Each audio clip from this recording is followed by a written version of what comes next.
Welcome, channel. We're back. Please don't forget to watch the full video from the information that you're about to hear. I have no legal rights. Please be intuitive. Have an open mind that you'll be able to receive the sage advice and paramount morals of the story. Under Title 17 USC, Section 107, allowances is made for fair use for purposes such as criticism, comment, news report, scholarship, and research. Fair use is permitted by copyright status that might otherwise be infringing, nonprofit, educational, teaching, personal use tips the balance in favor of fair use. Enjoy.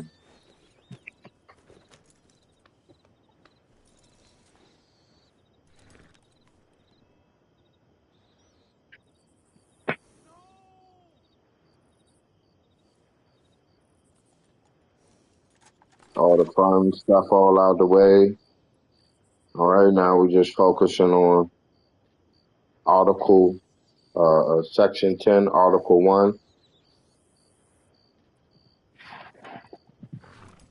Article 1, Section 10 of the Constitution for the United States of America, legislative.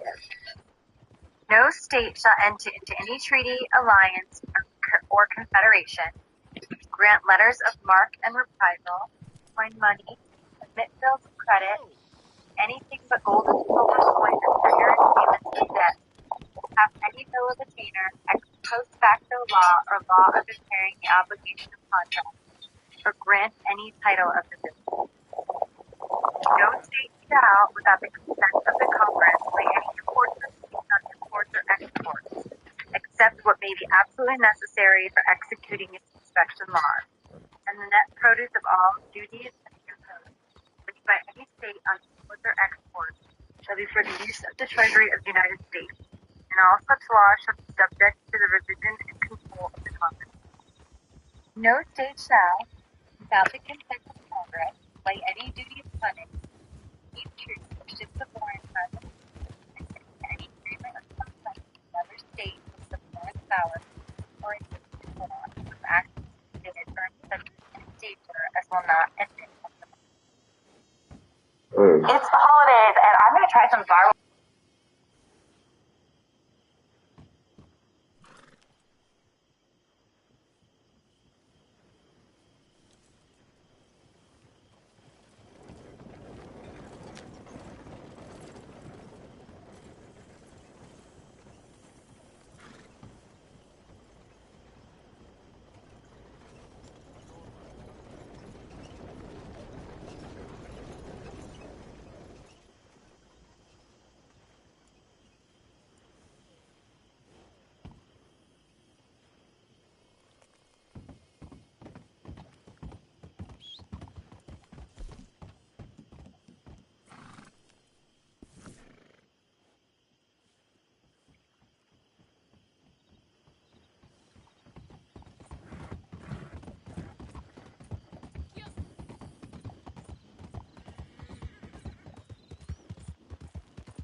Date.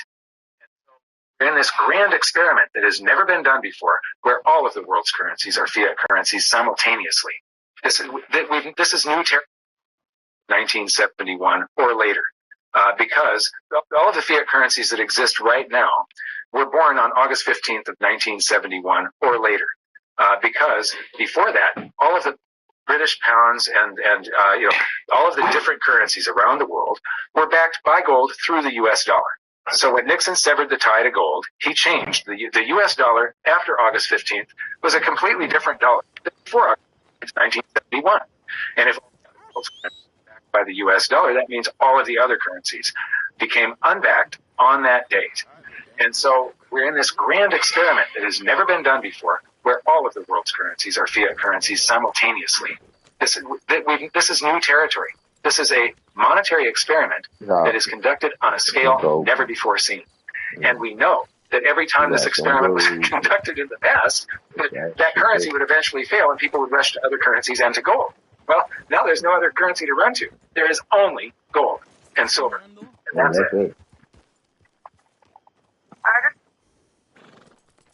right. Let's go talk about the debt ceiling. The portion of the payment that goes to pay off the principal extinguishes that portion of the debt. But the debt also extinguishes the currency. Currency and debt are like matter and antimatter. When they meet, they annihilate each other.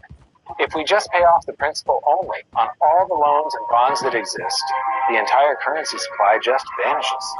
So if we don't go deeper into debt every year, look what happens. The whole thing goes into a deflationary collapse under the weight of those payments. Politicians and pundits alike talk about balancing the budget, paying down the debt, and living within their means. They don't understand that is deflationary. It is impossible to do under our current monetary system without collapsing the whole economy. This is why any talk of a debt ceiling is not only ridiculous, it's delusional. The system is designed to require ever-increasing levels of debt just to continue. And that's why politicians will always kick the can down the road and raise this so-called debt ceiling over and over until the whole system finally collapses under its own weight. In other words, they don't want it to collapse on their watch. The founding fathers of the United States knew the dangers of central banking and fought to free themselves from this very thing.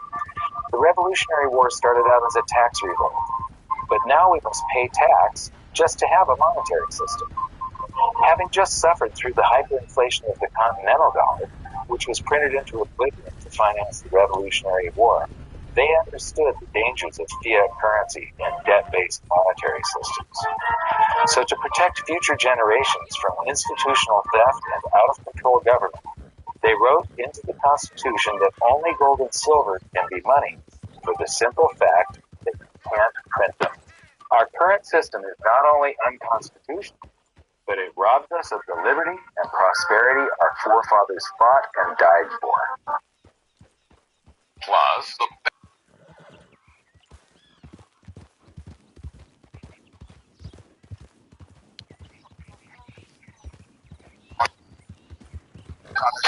Fire blind eyes open when the rhymes spoken from the writer. Gentle giant shining armor on the track, soft back that relation, then we put it on wax like that. Welcome to another Cold Fusion video. I'm going to start this video off with a quote. Henry Ford once said, "It is well enough that the people of the nation do not understand our banking and monetary system. For if they did, I believe there would be a revolution before tomorrow morning." I quote this because it encapsulates the fact that the contents of this video may be unsettling compared to the videos that I normally make. Why on earth? For pity's sake, let me be. From nothing and loan it to the American government with interest. So why was it done in secret? Because the American people didn't want a central bank. Back then, unlike today, people knew what central banks were and understood them very well. Everywhere a central bank went, there'll be wealth inequality, wild swings between economic booms and busts, and after each bust, those at the top of society mysteriously came out richer while everyone else got poorer. Europe was the running example of this at the time. The Federal Reserve was originally drafted as the Aldrich Bill, but when it came into Congress, they recognized Senator Aldrich's name and smelt a rat. The bankers needed better cover. They decided to send 2 millionaire friends to carry the bill to quell the suspicions of Congress and renamed it the Federal Reserve Act. Next, in a textbook lesson of deceit, the bankers set out to fool the American people through disinformation.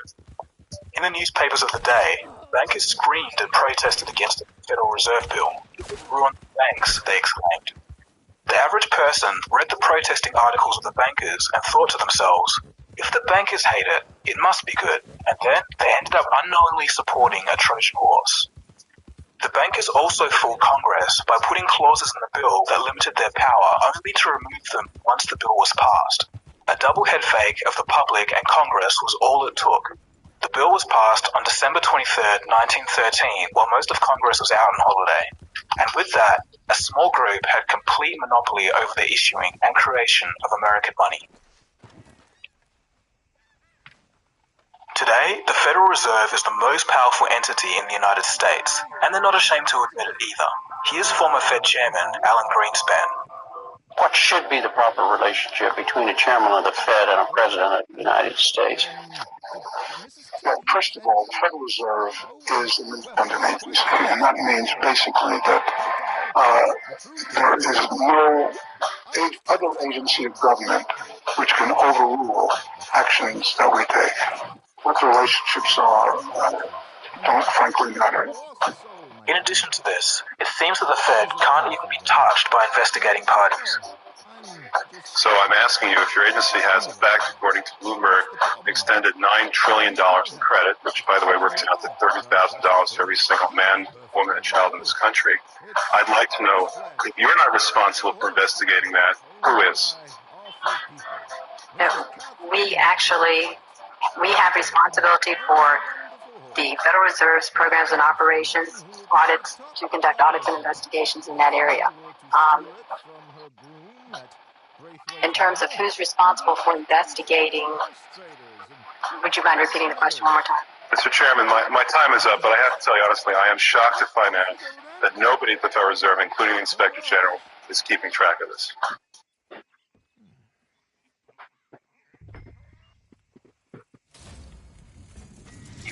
Banks create money out of nowhere to give you this loan, and you still have to pay interest on it.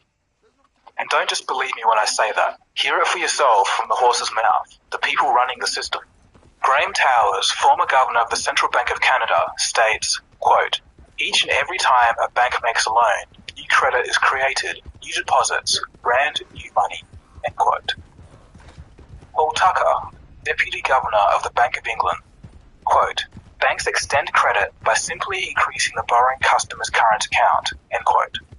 So what they're basically saying is that each time the bank makes a loan, the bank doesn't use other people's deposited money and give it to you. It creates new money. In modern times, this means typing digits into a computer.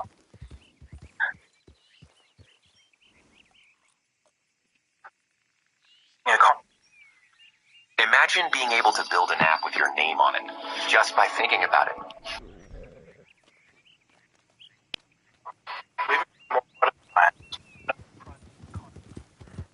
States, quote, the Federal Reserve definitely caused the Great Depression by contracting the amount of currency in circulation by 1/3 from 1929 to 1933, end quote. So with all this being said, some would argue that central banks are not inherently a bad thing. They just need to be part of the government and not privately owned. The government should be able to issue its own money for the benefit of the people and shouldn't have to pay a massive interest on its own debt. This was tried at least once in the United States by President Lincoln, who stated this. The government should create, issue, and circulate all the currency and credit needed to satisfy the spending power of the government and the buying power of consumers. By the adoption of these principles, the taxpayers will be saved immense sums of interest. Money will cease to be master and become the servant of humanity. Abraham Lincoln then issued his own government money. It was called the greenback. No further comments on that story.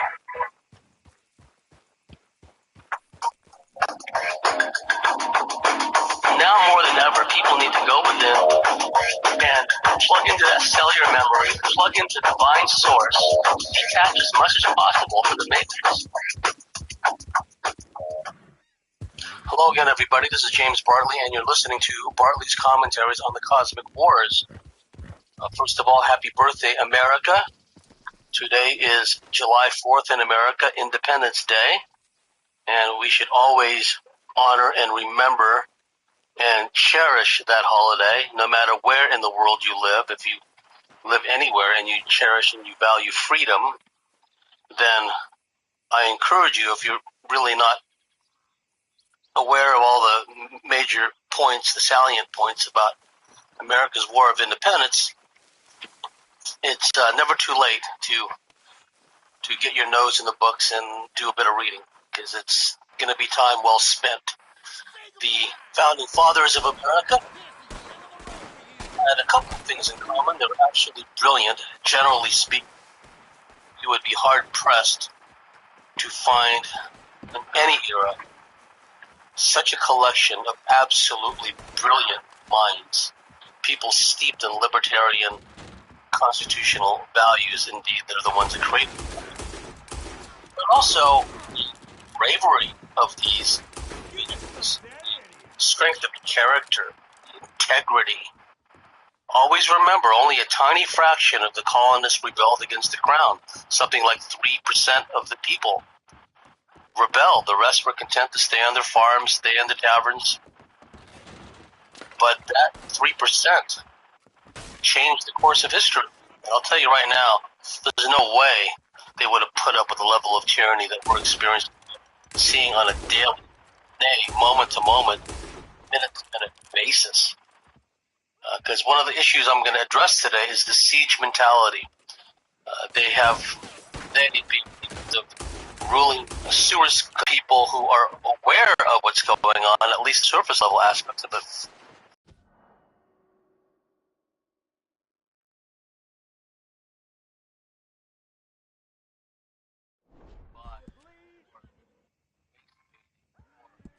Communist indoctrination, more Luciferian crap, over and over and over, incessant, and a veritable avalanche of it. And even if you make a point of tuning out all that rubbish, mind destroying, corrosive rubbish from the lamestream media, it's virtually impossible to get away from the memes and the narrative, because you're just virtually surrounded by these bovine.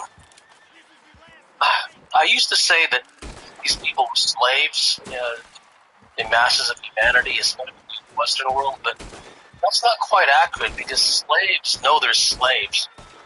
And you really can't. Allen is about the creation of the Federal Reserve. Now, for those who haven't read that book, for those who still may not know, who do not understand that the Federal Reserve is not federal, it's not owned by the government, it's owned by a handful of rich families that got together in 1913 on a little island outside of Georgia called Ghetto Island. These were the richest people in the world.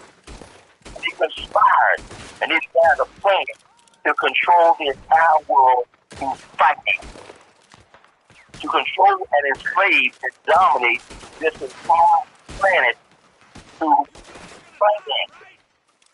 And understand, the families who have been doing this for the last 400, 500 years anyway, and they understood that if they could control a country's finances, it matters not who makes the laws.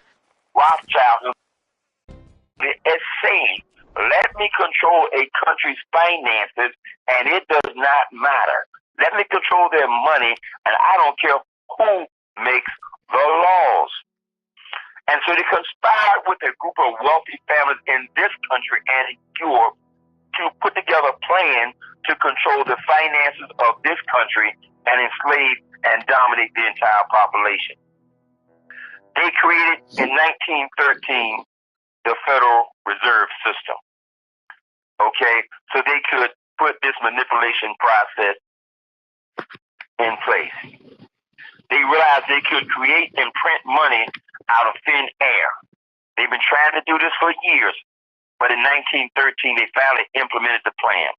They found a secret meeting now. You understand?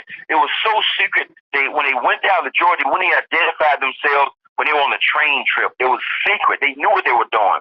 This is a conspiracy. It's not me talking. It was a conspiracy of the highest order. Okay?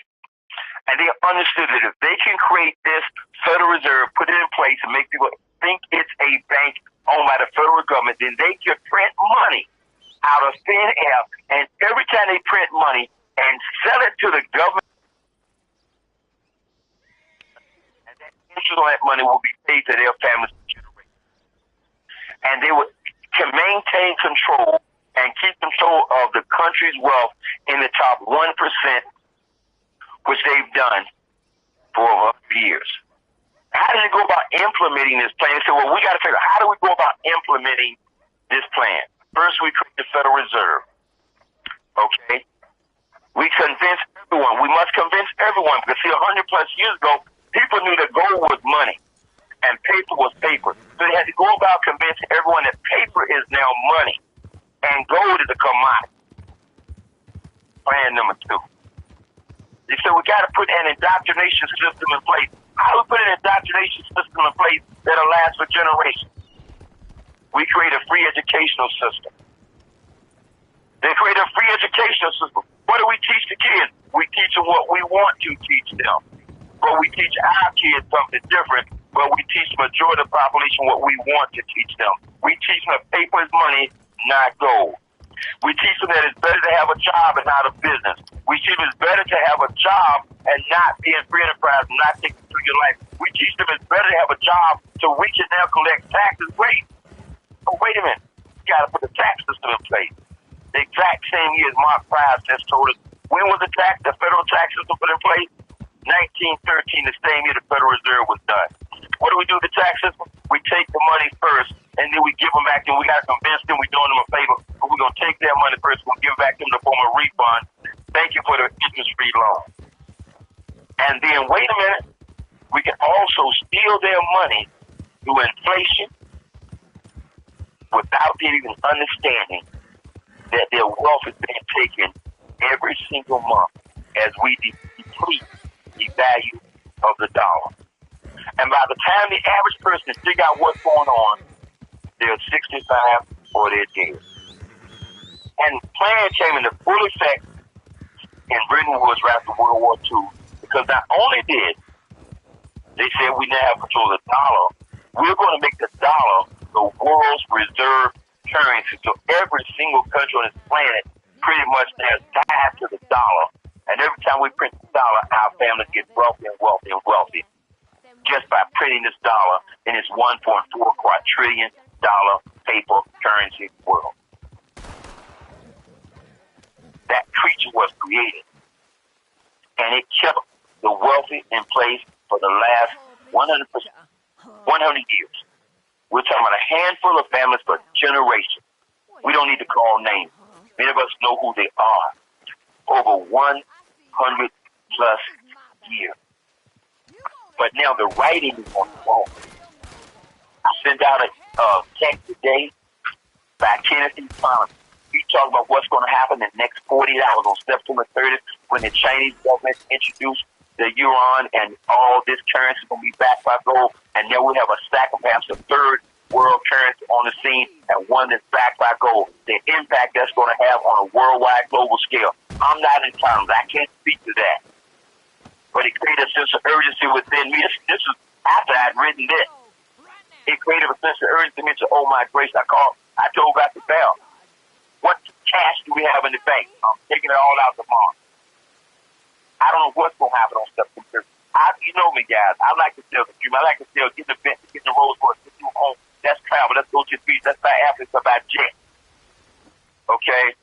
But that little message that Kennedy economist that Dave Struckman put out today, I'm going to tell you something. That gave me a alert that no. Something serious is going on. And it's going to happen now. Maybe not this weekend, but it's going to happen now. This is time for action. This is time for action. But that's the creature. Okay?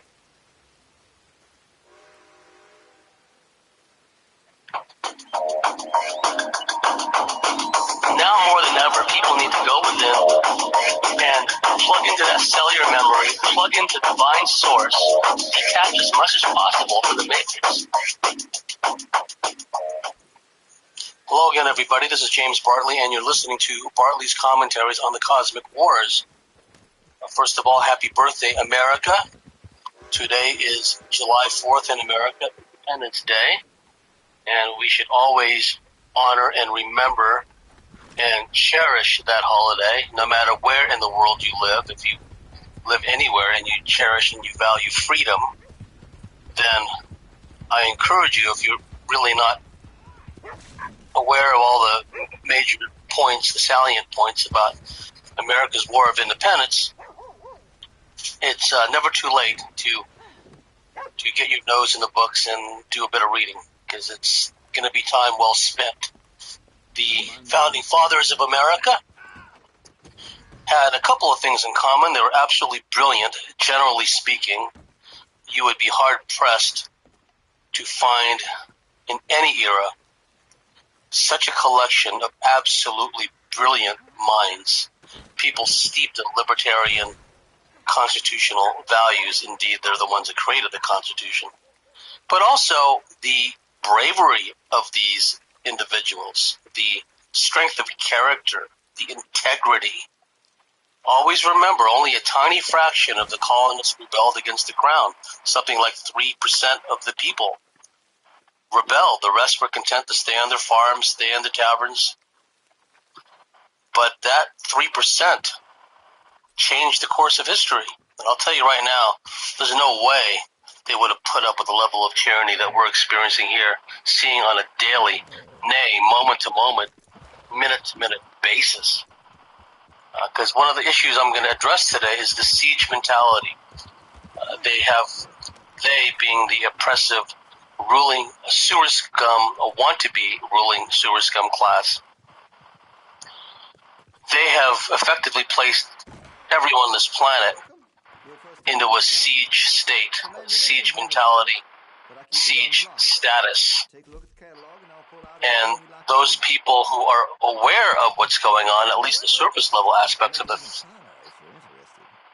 I can feel your pain. I can feel your emotional distress, the endless slings and arrows of more fear-mongering, more hype, more racial divide, more race baiting, more communist indoctrination, more Luciferian crap, over and over and over, incessant, a veritable avalanche of it. And even if you make a point of tuning out all that rubbish, mind destroying, corrosive rubbish from the lamestream media, it's virtually impossible to get away from the memes and the narrative, because you're just virtually surrounded by these bovine. I used to say that these people were slaves, the masses of humanity, especially in the Western world, but that's not quite accurate, because slaves know they're slaves. And you really can't even call them, well, yes, they are domesticated. They are a form of livestock, but the quadruped variety of livestock on our planet, they know they're livestock for the most part, right? They know that they lead pitiable, miserable existences and that they're a food source. This latest iteration of what passes for humanity 4.0, 5.0, 9.0, who knows how many, in the briefing papers Bob Lazar read in his time at S4, if memory serves, there was something in there about at least the Greys, the Zeta Reticulians, being one of the genetic engineering groups, had genetically altered or corrected the human race something on the order of 28 times by that point, okay?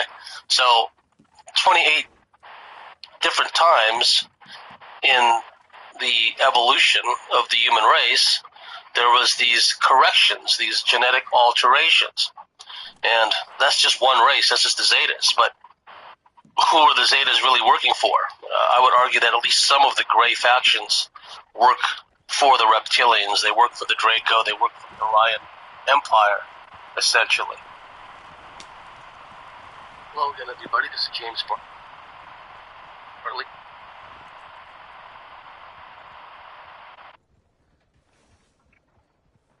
Right? But that's just Hollywood reptilian institution, if there ever was one, prepping you, cramming you with this information from a a sadistic, psychotic perspective, and essentially non-human perspective, cramming it in your face and making it seem like it's cool and trendy to be scared of the theaters. That is the reality that's been going on all along sub rosa, and then now it's come out into the open. But for those people who've been quote unquote demonically tormented, or have had stage managed dreams taken over by reptilians, greys, or you name it, they live these Freddy Krueger nightmares, but in real time, in a way that no person with only a 3D understanding of space and time could understand.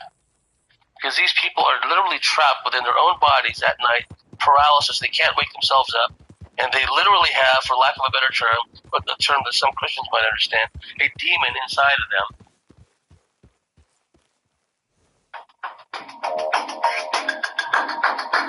Now more than ever, people need to... And it was a siege that lasted for a couple of months. Others, the Anunnaki Chronicles, for lack of a better term, would have you believe that, oh, this is just like a slave race and they've been created to do the mining. Yes, they've been created to do the mining and much more. They're essentially a livestock race. They're essentially just meant to be part of a big end times type harvest. So I'm no longer calling them slaves because I've never known since recorded, right? And Frederick Douglass, the late great black abolitionist, said, and I'm paraphrasing here, and you've heard me say this before, that a slave is first shackled in his mind before he's shackled in his body. And that's exactly what we see today. These slaves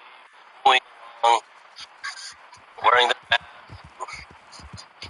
utter abject terror due to all this fear-mongering.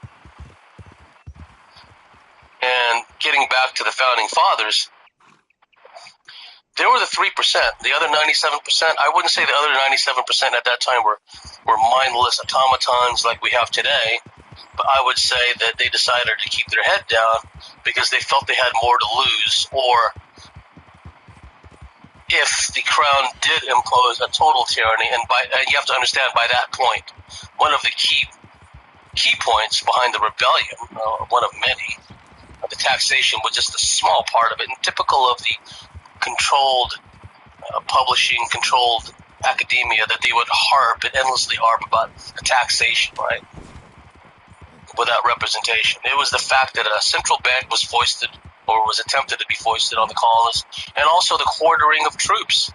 Colonists were expected to allow British troops or British mercenaries, Hessians, for example, to be quartered, to live in their homes, no questions asked.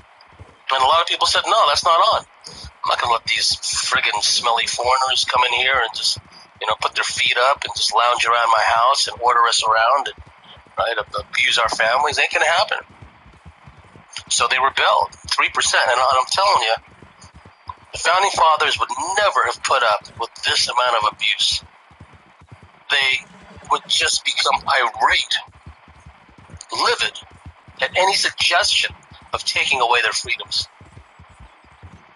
And we've seen gradually, incrementally over time, and now it's progressing by leaps and bounds, this effort at, the enslavement of humanity for all intents and purposes. That's already in the can. Now we're seeing the harvesting, the slaughter of the livestock being run off the cliff. So let's look back on the 4th of July, Independence Day, a holiday they're trying to eradicate in America. Just remember what those colonists fought for. Then you look at the American Civil War, or the war between the states, the war of northern aggression, right? 2 of the key battles, Vicksburg and Gettysburg, Vicksburg, Mississippi, far more important than Pennsylvania's Gettysburg. The campaigns happened simultaneously. But Gettysburg to this day still gets most of the attention, most of the publicity. But Vicksburg, and you've heard me talk about this before, it was a far more from overall strategic standpoint, far more critical campaign. And it was a brilliant campaign by General Ulysses S. Grant. And the Confederate forces were besieged in Vicksburg, which is right on the banks of the Mississippi River. And in a brilliant campaign, Grant, leading up to the battles within Vicksburg itself, the siege of Vicksburg, Grant outmaneuvered his opponent and essentially surrounded Vicksburg and besieged Vicksburg. And it was a siege that lasted for a couple of months. The campaign began around, depending on who you talk to and what key moment in the campaign, generally from May to July 3rd was the length of the Vicksburg campaign. The Confederates were cut off from reinforcement. They were having to deal with bombardment from the Federal Navy, artillery barrages from the Federal forces under Grant's command. And eventually, the commander of the Vicksburg garrison, General John Pemberton, who was originally a Union man, a Federal man, coming from Philadelphia. He had married a woman from Virginia, and it gives you an example, yet again, of the divided loyalties, how that war created schisms right in families, where sons were battling fathers, and brothers were battling brothers, and cousins were battling cousins, and in-laws were battling in-laws, and kind of what we see now in a different way. And General John Pemberton, commander of the Confederate garrison at Vicksburg, surrendered on July 4th, 1863. That opened up the whole of the Mississippi River from the Gulf of Mexico all the way up north and essentially bifurcated, divided the Confederacy. And in overall strategic terms, it was far more important, especially since over in the east, at Gettysburg, General George Gordon Meade did not follow up his defensive victory at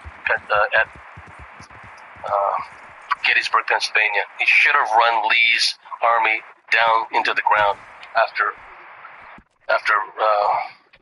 Gettysburg, but he let, like so many before him, had let Lee slip back into Virginia. So Vicksburg, Mississippi, was the key battle of July 1863. And it was a siege. And how do we characterize a siege? A siege is when one force surrounds another force, one military force surrounds another military force in a given location. The city of Vicksburg, for example, in Caesar's Gallic Wars, the siege at Alesia, Vercingetorix, or Vercingetorix, however you pronounce his name, was the leader of a confederation of Gallic tribes that rebelled against Julius Caesar. And Caesar had surrounded the forces of Vercingetorix, prevented any reinforcement, and gradually began the process of starving out the Gallic tribes. And that is a characteristic of a siege, where you're surrounded, the besieging force, the outward force trying to take a citadel, trying to take a city, trying to take a fort. They make it so resupply is virtually impossible. The people within the garrison, within the besieged location, have no access to the outside world, no reinforcement, no means to replenish, reprovision. They're essentially cut off from the world. And that creates its own unique stresses, right? And there have been a number of sieges throughout history, some of them quite long. Some of the sieges lasted weeks, months. The siege of Malta by the Ottoman Turks, 1565. The siege, in modern times, Malta again in World War II. Was being bombed constantly by the German Air Force, the Luftwaffe. The people were under siege. And a siege mentality takes root, and that's what I see happening today, because the real information, the information we know, which contradicts all the nonsense that's being spewed out, is being suppressed.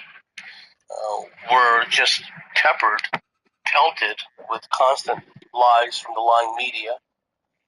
That is reinforced by the bovine mutterings of the livestock class around us, who endlessly repeat what they've heard and what they've seen, because they've been lodged in. Hello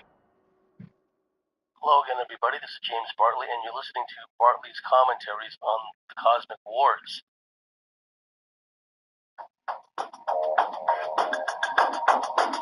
Now more than ever, people need to go within and plug into that cellular memory, starting to develop that feeling of what it's like to be a cornered animal, what it's like to be hunted, what it's like to be 4th in America, Independence Day. And we should always honor and remember and cherish that holiday, no matter where in the world you live. If you live anywhere and you cherish and you value freedom, then I encourage you, if you're really not aware of all the major points, the salient points about America's War of Independence, it's never too late to get your nose in the books and do a bit of reading, because it's going to be time well spent. The founding fathers of America had a couple of things in common. They were absolutely brilliant. Generally speaking, you would be hard-pressed to find in any era such a collection of absolutely brilliant minds, people steeped in libertarian constitutional values. Indeed, they're the ones that created the Constitution. But also the bravery of these individuals, the strength of character, the integrity.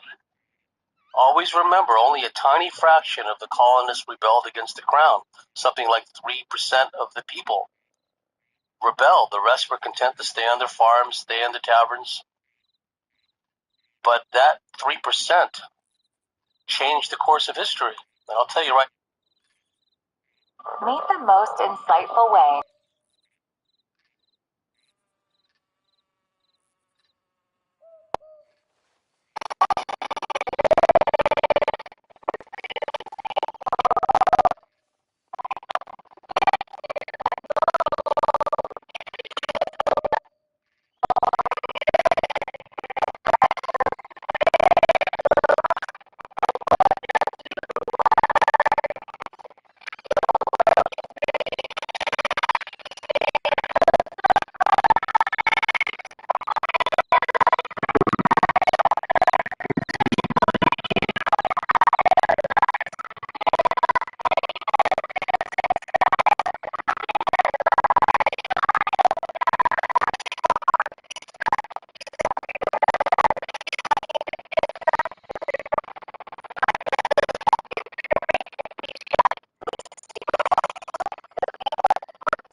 goddamn wages, me and folks like me. I'm sorry, Mr. Rosdale. Really, I ain't. There ain't nothing I can do about this. Now without more support and funding. Will you go for me? Wait, what? Go. See if you can retrieve my lawful property from some goddamn thief. Ain't nobody knows who took your stuff, mister. I seem like some kind of liar. Is that why you won't help me? No, but... Listen. Get me Bob Crawfish and his closest associates by any means necessary. No. Not by any means necessary. Kill nobody. Ain't nobody convicted of nothing. I was robbed. Get them. Bring them to me just down from Fort Riggs Station. You'll be handsomely paid. Sheriff. Mr. Rosdale.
paintings of scenes in Italy gone. My collection of photographs of fairies gone. It's all just a big mistake. Where are they? We invested in them together. You owed us money. You did no such thing. Where are my things? In the basement of your sister's house. My sister? Goddamn her to hell. Here. Here's your money. Kill these men, will you? In fact, don't kill them. Leave them on the tracks. Thieves!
Cut off route of resupply for the NVA and the BC, but particularly the Marines because they were in the city of Hawaii. This combat fatigue and this mental and physical exhaustion had set in day after day after day. No safe places. It'd be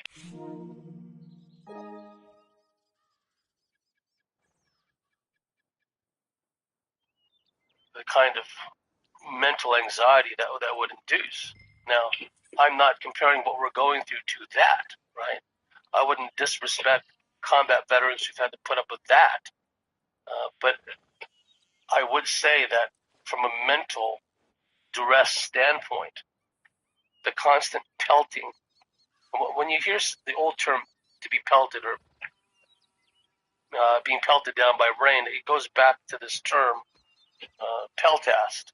In ancient times, these were slingers, and these slingers were trained from childhood, and they would fire like these lead weights, great distances. You get nailed with one of those suckers, you get nailed in your shin, fracture, compound fracture, you're out. Laying around in an ancient battlefield, there ain't no triage system there, pal. You're better off getting one of those lead weights right in the skull, take you right out. You get hit any other part of the body, you're going down. They were peltasts. They would pelt.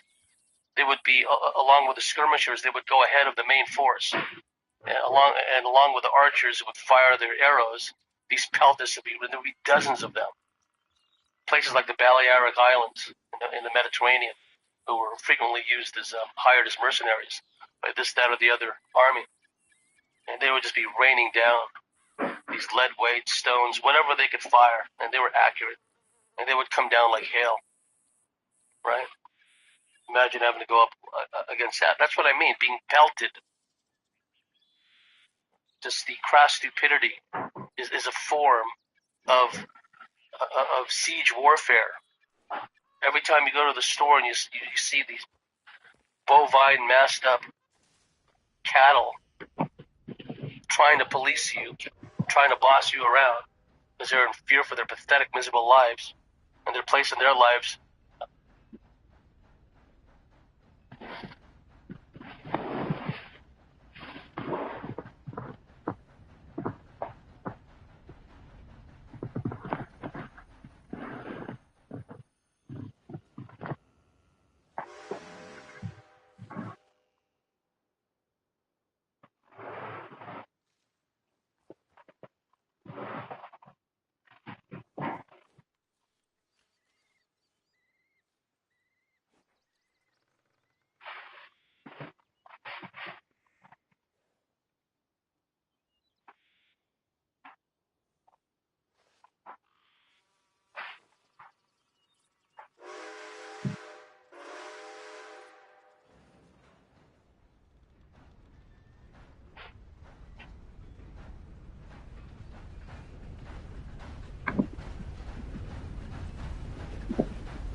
holding it in a higher state of value than yours, to the point where they want you to do what they do, and so you can die too, a miserable, pitiable death.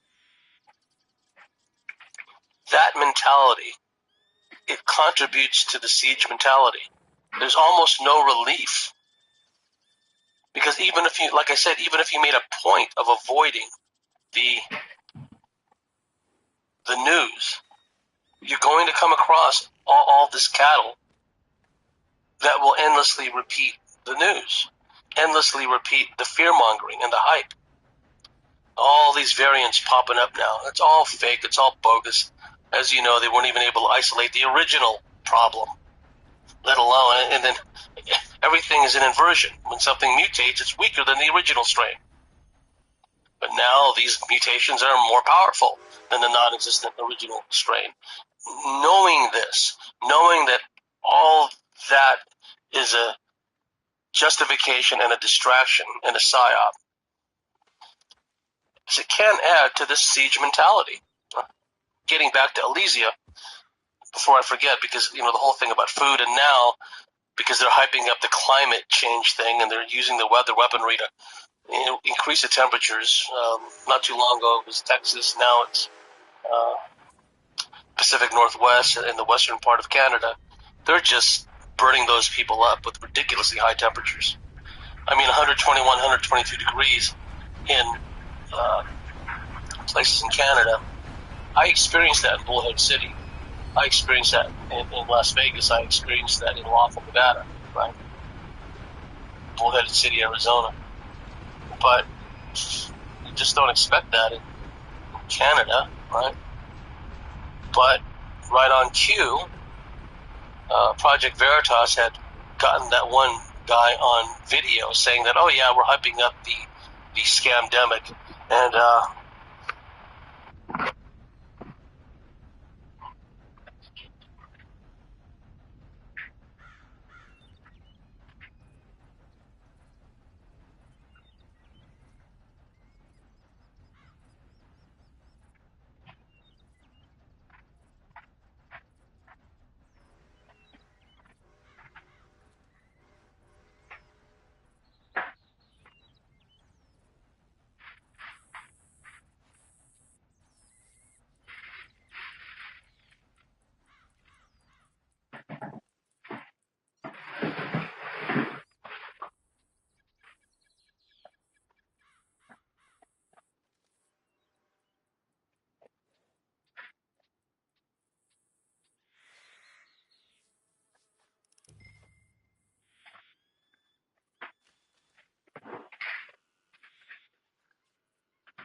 is the absolute best phone holder for your car.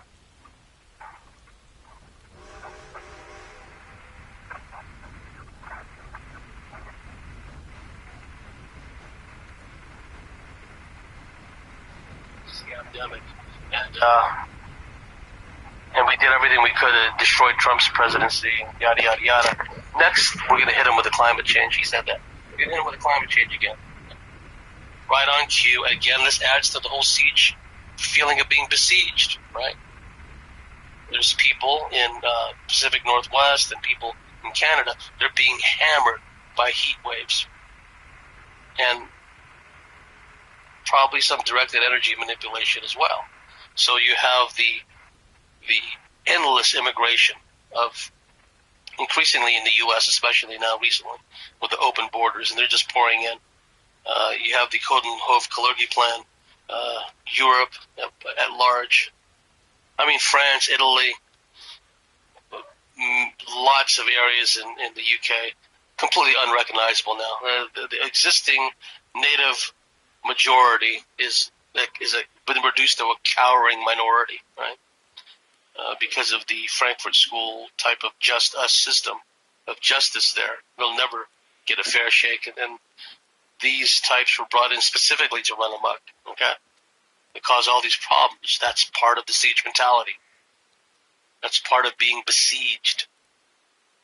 So now they're using climate change, weather weaponry, directed energy weapons, increased horrific heat, food shortages, drought conditions, the distribution networks, distribution chains, the food distribution system, the food growing system is all tanking.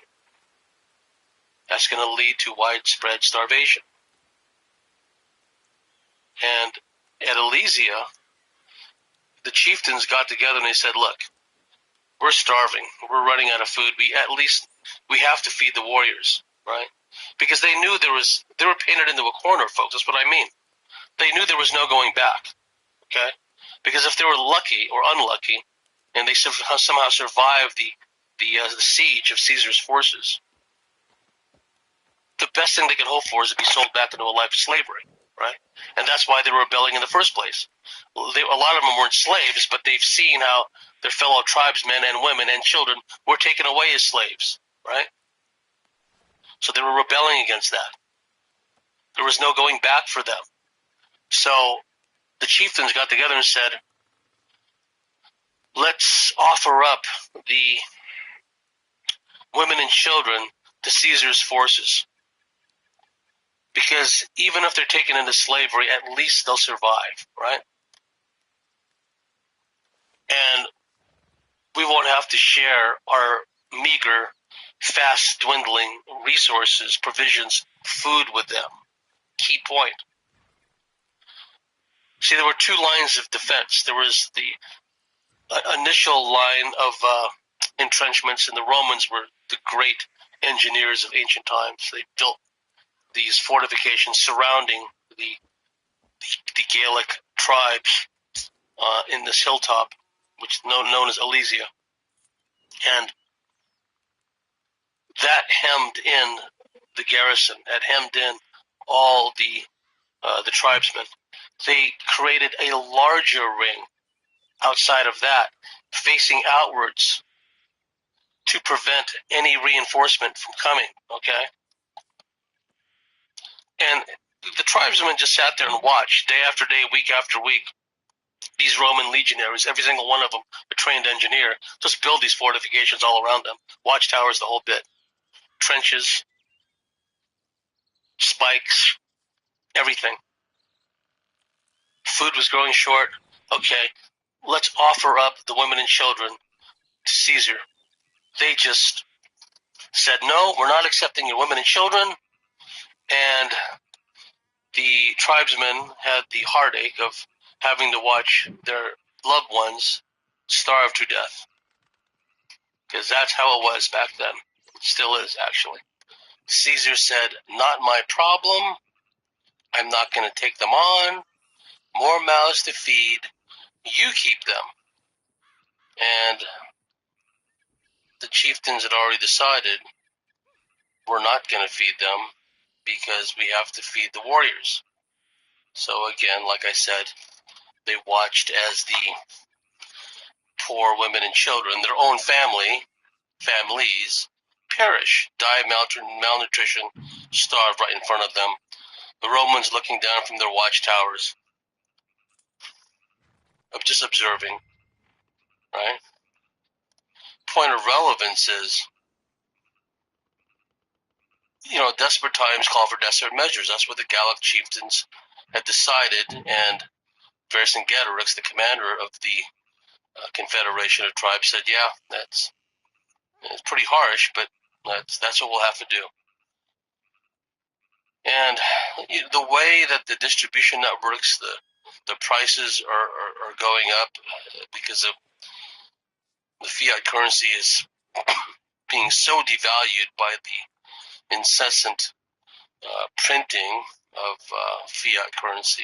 It's all digital. Nothing's really being printed. It's just going to cause widespread food shortages. And this is going to lead to more crime, more dissolution, more chaos in the cities. And that adds to the stress levels, and that's part of the siege. So how does one overcome this? Well, first, I would remind you, the listeners, dear listeners, that if you've followed this kind of information, if you've done your own kind of research, if you have more than a surface level understanding, you know that you've been through something like this before. Maybe not something this extreme, where the potential exists for your consciousness / soul, call it what you will, could be essentially trapped, held in some kind of limbo, potentially forever, okay? I know that certain ET groups and certain real evil type of demonic forces have the means to trap and ensnare consciousnesses and souls. But what we're talking about is the potential for these dark archontic Sauron type forces to do this on a mass scale. Millions, hundreds of millions, potentially billions. That much being said, many of you had lived and died through the upheavals of this planet. Atlantis, Lemuria, celestially driven cataclysms. And, just a friendly reminder, Planet X, the Nibiru, the second sun, call it what you will, it's still there, okay? You don't have to believe me. It doesn't have to be part of your world outlook, your understanding. That's perfectly fine with me. I'm not here to tell anyone what to think. But I do feel that the second sun, Nibiru, call it what you will, is in our solar system, and it's heavily populated. Let's leave it at that. And it's contributing in a big way to these so-called earth changes. So these forces of evil today have the means to do all this, and then some. They had the means back then, but they just didn't have that large of a livestock population with which to do all this. Now they do. That much being said, many of you in your past incarnations on this planet have endured horrific things, lived and died. And I mean, you just look at Mount Vesuvius and what happened to Pompeii and what have you. I mean, what a way to go. That was the end of the world for them, that's for sure. Must have seemed that way. And some of you have lived through horrific invasions in the past lives, died through horrific invasions. I guess what I'm trying to say is you're combat veterans, each and every one of you, of the cosmic wars. Is not only have you lived and died, sometimes in quite gruesome fashion here on this planet in previous incarnations, but you've taken part in the Orion Wars and other wars throughout the galaxy, throughout the universe. And I'm not going to sugarcoat it. I'm not going to put too fine of a touch on it, too fine of a gloss on it and say, oh, well, BDDT, you've been there, done that, this is old hat, not your first barbecue. No, I would never try to marginalize or minimalize the desperate straits that we're in now, right? I think you can call upon, even if you don't have any conscious memories, your soul retains all of those memories. Your DNA, your morphic resonance field. We're going to incur some casualties. There's going to be, we're in the process of a mass die-off, an extinction level event. And also the potential of what may come after, unless we throw a spanner in the works, unless we find a way to dismantle this control grid, this control system, and send these evil sewer scum packing. Not only packing, but ideally wipe them out in the process. Where there's a will, there's a way. And before I end this first segment, I'd like to give a little warning, a public service announcement. I guess this whole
Operation thousands of people, which we now know is the Doolittle raid on Japan. A lot of things to come into play for that to happen. And I just don't have time to go into it, but it's a fascinating story. But I'll just cut to the chase. Was was to launch on April 19th, 1942. But the problem was they were sighted by Japanese picket boats. Admiral Yamamoto, in his wisdom, knew that at some point the Americans may try a raid, some kind of a bombing mission from aircraft carriers. He'd never dreamed that the Americans would launch medium bombers, B-25 Army bombers, from the flight deck of an aircraft carrier. Point of relevance was the task force was sighted, and Admiral Halsey, who commanded the two-carrier task force, ordered the American Army bombers to launch. And they were launching well beyond their fuel capacity. The plan was to launch from the carrier Hornet, bomb targets in Japan, including Tokyo, and then fly to China, fly over the coastal areas which were controlled by the Japanese, and land at pre-prepared airfields. That was not going to happen because of a mix-up and incompetence. There was no airfields ready for them, right? But by being forced to launch early, hundreds of miles early from the carrier, they were almost certain to run out of fuel before they got to China. Now stop and think about that. Now let's backtrack to the beginning of the mission. The USS Hornet was the newest carrier in the United States Navy. It had made the trip from the East Coast and through the Panama Canal and went up to my old stomping grounds, my dad's old stomping grounds, Naval Air Station L.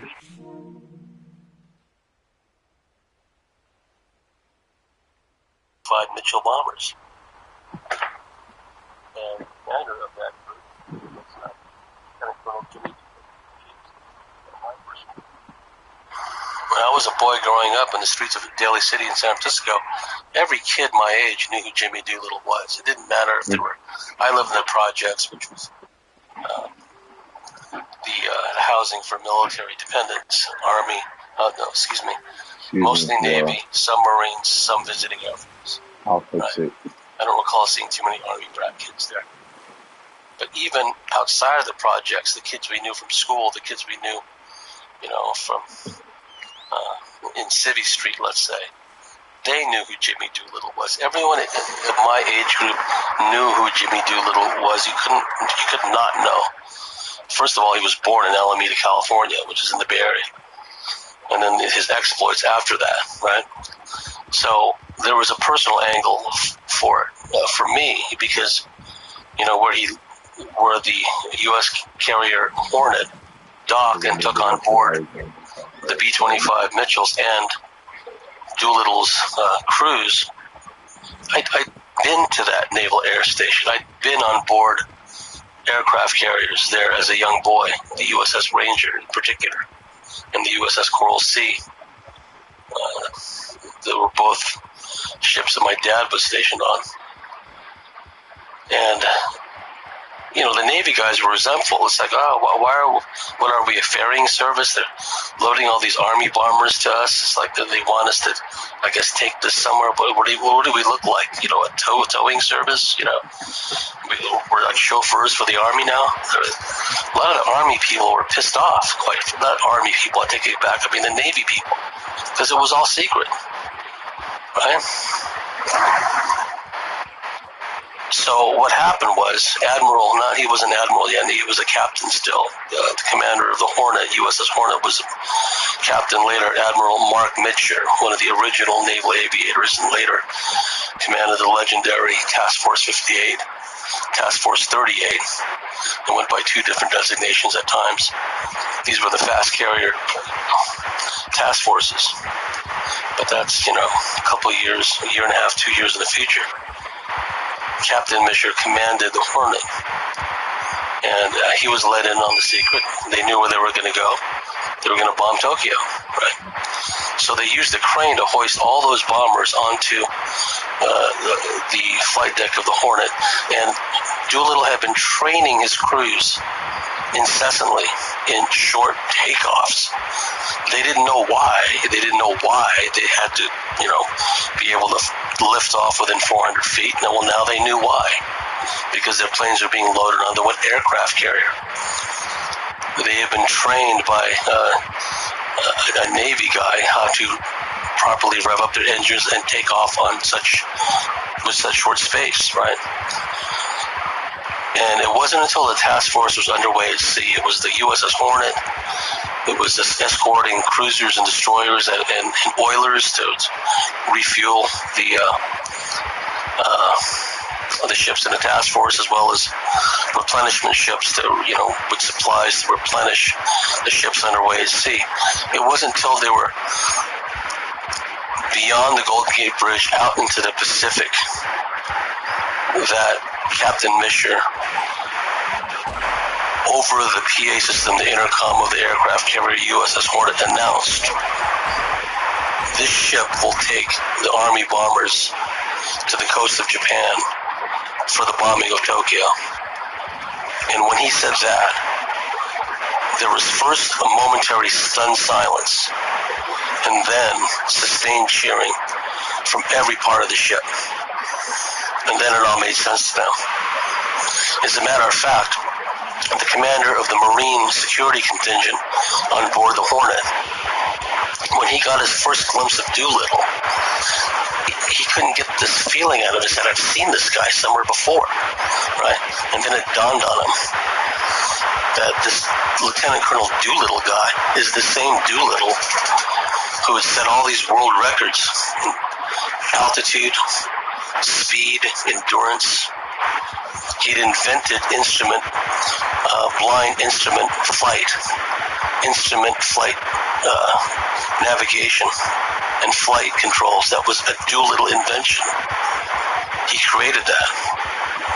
I mean, when I worked at the Air Base at Naval Air Station North Island, Hornet pilots, one of the things they always like to talk about was Doolittle, because he had trained at Naval Air Station North Island. I think that's where he learned how to fly, right? So, what do these old school naval aviators want to talk about? When I'm sitting there and having a cuppa with them, I want to talk about Doolittle. I mean, invented blind instrument flying, which basically means Doolittle, with the help of Sperry Rand Corporation, created a flight panel control system, artificial horizon, altimeter, etc., etc. He pulled a canvas awning over the cockpit of his plane, took off blind, flew around for a while, landed at blind. Okay? So now, aviators are no longer relegated to flying only during the day or only during good weather. They can fly anytime. And that was because of Doolittle. Okay? Have you ever been on an airplane, an airliner, and you took off at night, or you flew through fog, or you landed in fog? You can thank the late, great General James Doolittle, a real-life alien hunter, by the way, that was later on in his career. So, getting back to the story, the commander of the USS Hornet announces on the PA to the whole crew of the Hornet, we're going to bomb Tokyo. Sustained cheering on the whole ship. And then, using the blinker lamps, using the semaphore blinking lamps to send Morse messages to the other ships in the task force, they advised the other ships in the task force what they were going to do. They're going to go bomb Tokyo and other cities in Japan. The crewmen on board the Hornet could hear the cheering from the other ships in the task force. Every time that another ship was advised by the semaphore blinker light system of what they were going to do, what their mission was, they could hear all this cheering coming from across the ocean. The body of water has separated the ships. They could hear the cheering from every ship in the task force. Now understand, every single person in that task force knew they were heading deep into Japanese-controlled waters. There was no going back. And then they rendezvoused in the ocean with Admiral Halsey's task force because they needed one carrier to launch the bombers, and they needed another carrier to provide combat air patrol, air cover, fighter cover. So they rendezvous in the middle of the ocean. The people on the Enterprise, Halsey ship looking over, what the heck? It looks like there's a bunch of Army bombers on the Hornet. Didn't compute because they'd rendezvoused with the Hornet task force. And then Admiral Halsey said over the loudspeaker, "We're going to bomb Tokyo." And again, sustained cheering. See, these people had known, like I said, nothing but defeat for months on end. That's all they've known. Defeat after defeat, humiliation after humiliation. They were aching to strike back any way they could. And understand, they purposely charted a course towards Japan through the worst possible weather to provide them with, cover, basically. So when they were found out, and Admiral Halsey had, with his semaphore blinker Morse system blinked over, with the lights, the message, Army crewmen, man your planes and then launch. That was it. They had to go. And in the silly movie Pearl Harbor, it was a chick flick disguised as a war movie. They show the Army bombers led by Doolittle. It shows you how much Hollywood hates America. Of all the people, all the actors they would task with portraying Jimmy Doolittle, they get Alec Baldwin, this obscene, America-hating, just sewer scum, right? They get him playing a foul-mouthed Doolittle, and Doolittle was not a foul-mouthed individual. To play an iconic American hero, that's how much Hollywood hates America. So anyway, in that silly movie, it shows them launching the bombers in clear blue skies, placid seas, nothing of the sort. The bow of the carrier was going up and down with the waves, a difference of 30 feet from the trough to the height of the wave. They had to launch each plane just as the bow of the carrier was being pushed upwards by the waves, because if the plane took off at the edge of the carrier while the bow of the ship was plummeting downwards in the trough of the wave, the plane would have went straight into the ocean, right? Get this. Doolittle said to the crews after Admiral Halsey ordered the planes to launch, because Admiral Halsey's responsibility was the protection and the safety of the two carriers. The Americans were running out of carriers in the Pacific. They only had like 3 or 4, including the new Hornet at that time. They could not lose anymore. The Japanese outnumbered in carriers 2 to 3 to 1, right?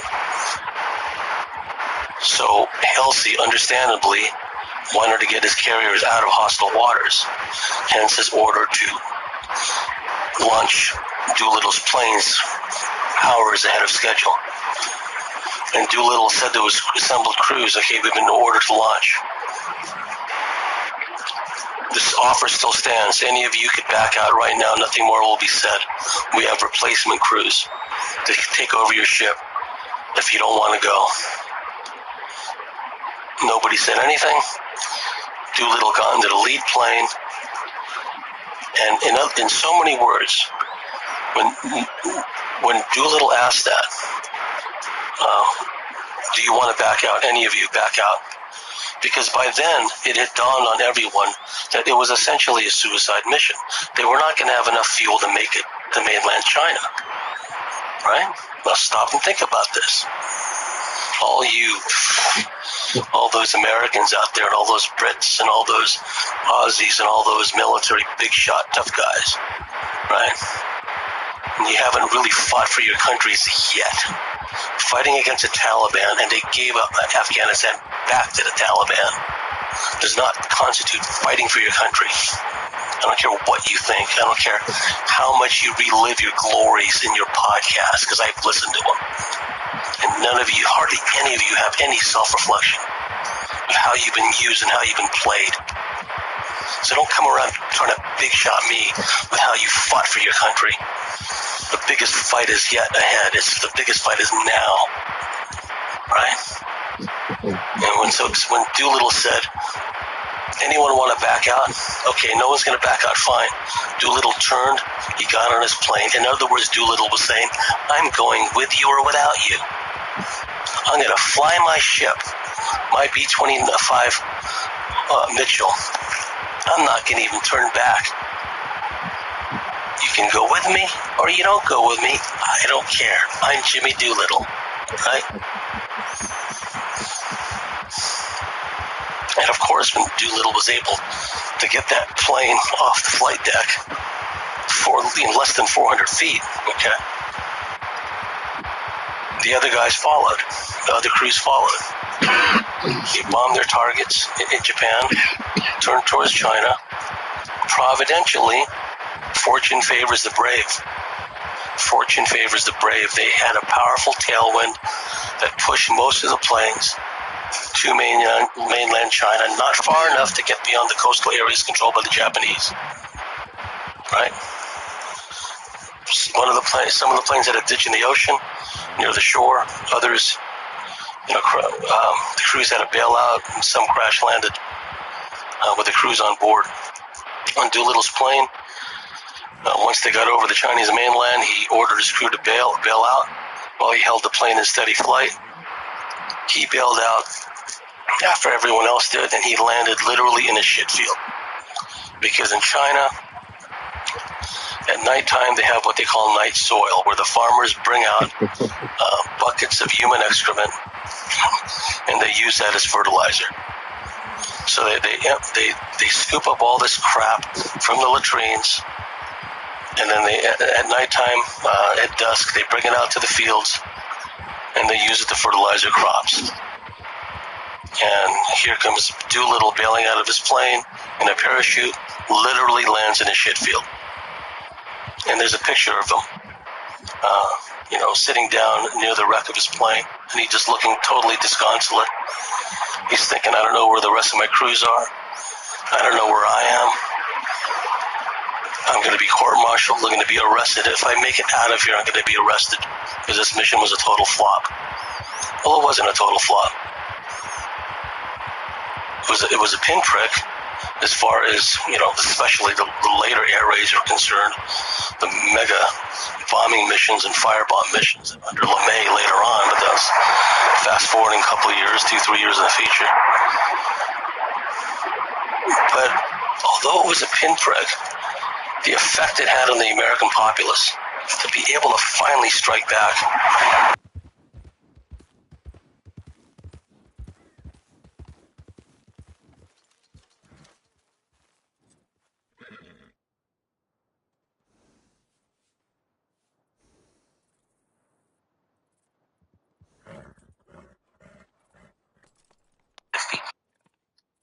All that was set in motion by Doolittle's raid. Doolittle was promoted, 2 grades to brigadier general, and later on he commanded Army Air Forces in Northwest Africa, and later he commanded the mighty 8th Air Force in England. Point of relevance is, you see, we haven't seen a Doolittle raid yet. We haven't seen something happen of a definitive nature when we can say, yep, that's the good guys doing this, right? This is why these stories of the white hats gain so much currency, gain so much momentum, and now you have this group in Australia where they're going to be advertising on a website for people to join up so they can, eventually arrest and execute all the bad guys that are running Australia. That's just ridiculous. But the only reason something like that gains any kind of currency at all is because, people want to do something. They want to strike back. That's what they want. They want to hit back in some way. The same way Doolittle did. And we haven't had that. We haven't had a Doolittle raid, a Doolittle mission yet. And I don't know if we will. You know why? Because a lot of these active military people and retired military people, if they're officers, they got pensions, they got families. Yeah, I talked about the Battle of Hawaii earlier. Those were 17, 18-year-old Marines. They had a lot to lose, too. A lot of them never had adult lives like we did. Sorry for the bad English. Yeah. I mean, look at the Doolittle Raiders. They knew they were not going to have enough fuel even to make it to the Chinese mainland. They went anyway. Because what they were doing was more important than themselves. And those guys had families, too, back home in America. That's loved ones. They were on a classified mission. So, while you military types and ex-military types are reliving your glories in your podcast, and another thing, and I'll leave it at this too, is just sick of the fanboy mentality.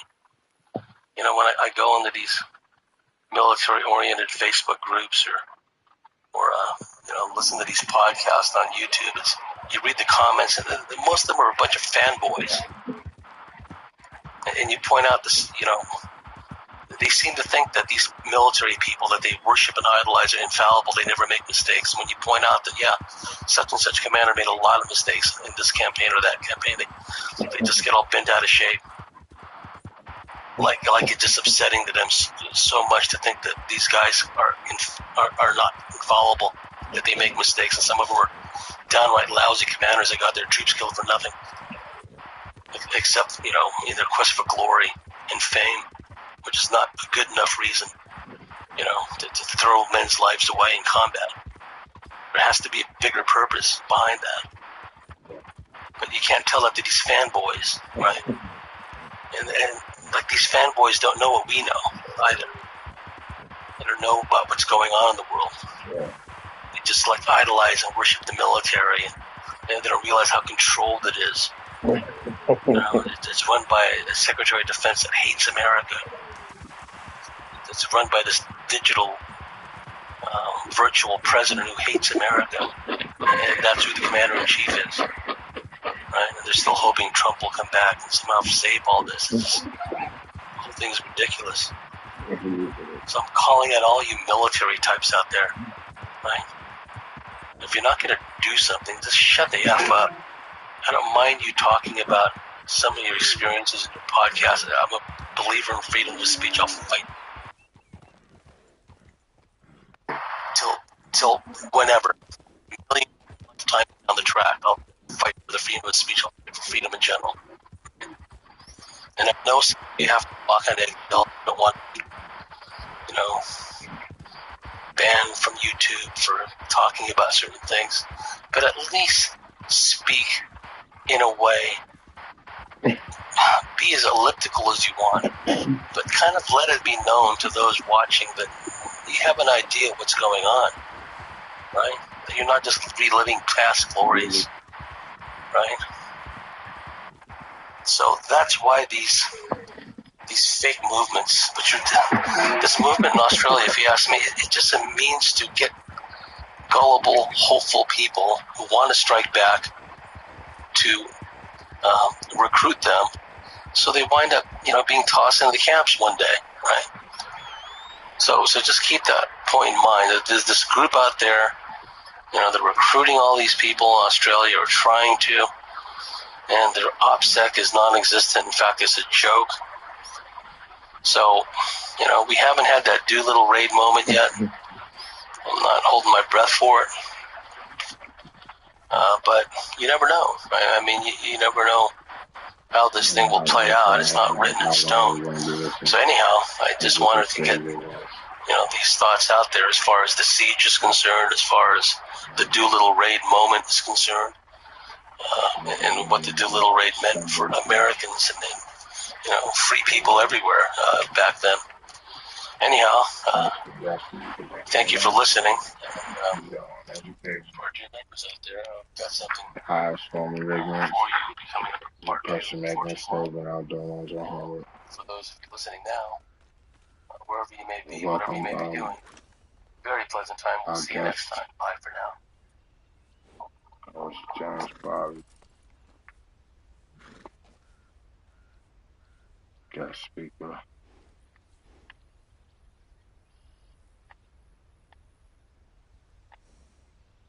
Hook 'em up. Subscribe myself. It's free.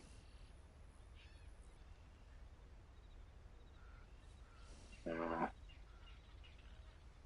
Let's look at something else, right? Same thing, same stuff.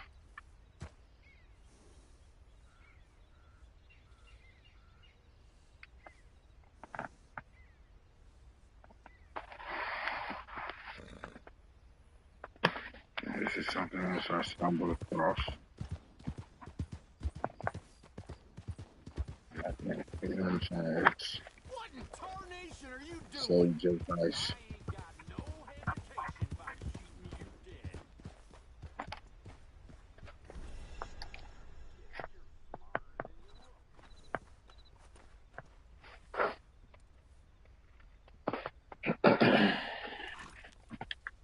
Moment.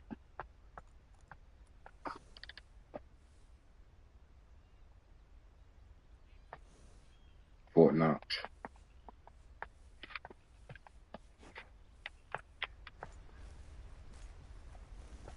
Let's check this out. Go at Fort Knox.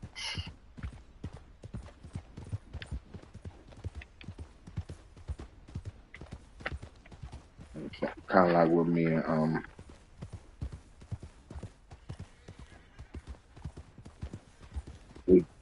what you talking about?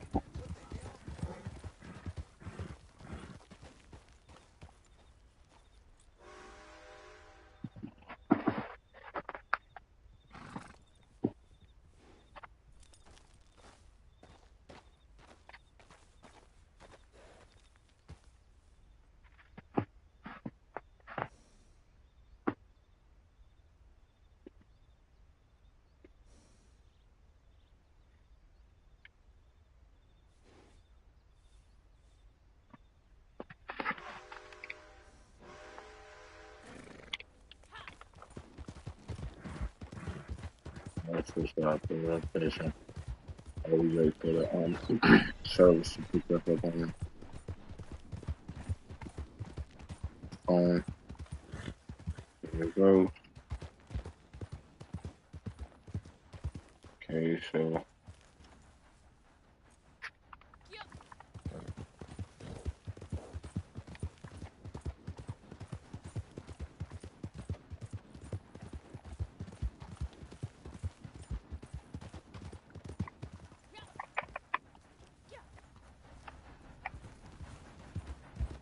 okay.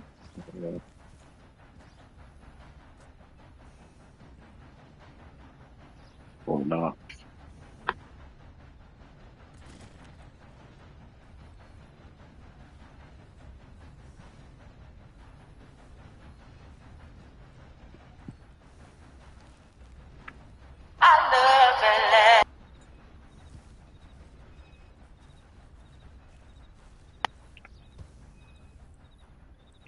Or not. By the way, it looks like UFOs. I mean, chariots flying over Fort Knox.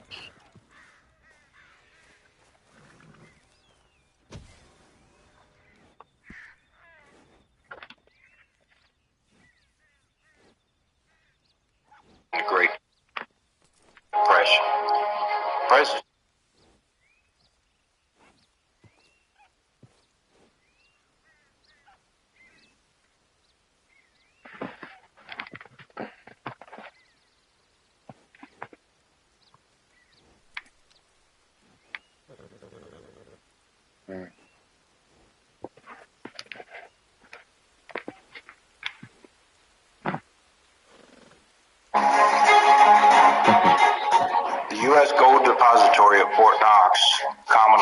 as a gold vault, or I prefer gold fortress, was constructed in the late 30s. During the 1930s, we were in the Great Depression. President Roosevelt decided the only way to bring the economy out of its situation was for the government to control the money, the manufacturing of the money. In 1933, President Roosevelt signed the Gold Act, which basically made it illegal for people to own gold. People turned in their gold coins and things of that sort, and the government melted them down into gold bars weighing approximately 27.5 pounds. Well, as the 30s rolled on, there was a problem in Europe by the name of Hitler, and they were concerned about our gold reserves, which were kept at New York and Philadelphia, being attacked. So they decided to construct a gold vault at Fort Knox because it was 1,000 miles inland from the eastern coast. It was west of the Appalachian Mountains, which at that time was a reasonable barrier. And also, it was the home of the new armored force for the United States Army, so they decided that would help protect it. There you go. Get ready.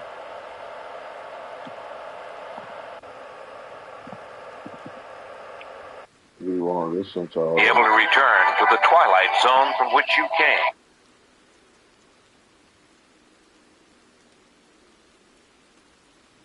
After decades of working for your life savings, could it be at risk?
The best investment you can make in your life is your own education. At the same time, the highest form of ignorance, the person making a mistake without doing one's own homework. You're an imbecile. A what? An idiot. I'm sorry. He said he wouldn't run away. Shut up.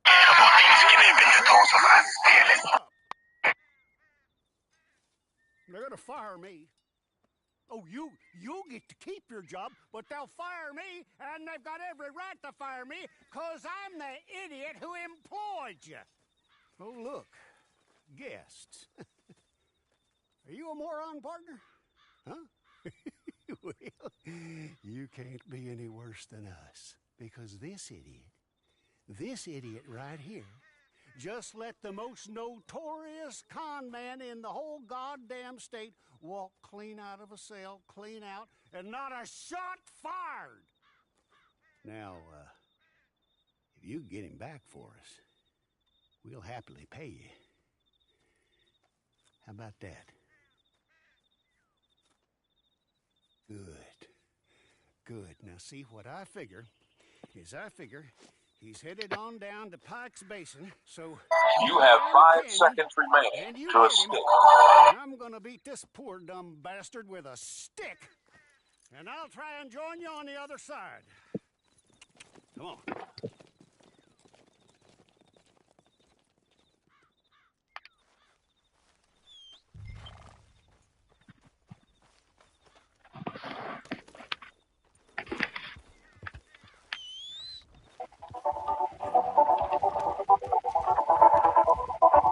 And this is where that money has been going, is to acquire control over these groups and institutions by buying up influence and control over the people who run them. That means that they're buying up politicians, political parties, television networks, cable networks, newspapers, magazines, publishing houses, wire services, motion picture studios, universities, labor unions, church organizations, trade associations, tax-exempt foundations, multinational corporations. There are robbers masquerading as lawmen in pursuit of me. Boy Scouts, Girl Scouts, you name it. Any group, any institution which exercises influence has been a target for control, and they have a lot of money to spend to acquire that control. Warning. You are about to enter the reality zone, a place where truth is stranger than fiction, where knowledge is king, where myths are shattered and deception exposed. It's a place where the lessons of history are found, and where true life adventures reveal the hidden nature of man. If you proceed, you will not be able to return to the twilight zone from which you came. You have 5 seconds remaining to escape.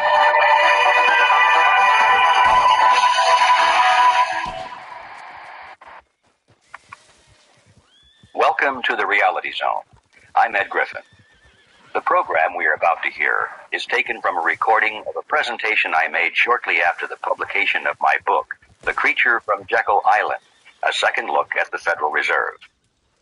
It's embarrassing for me to have one of my own works as the very first program in the audio archive series.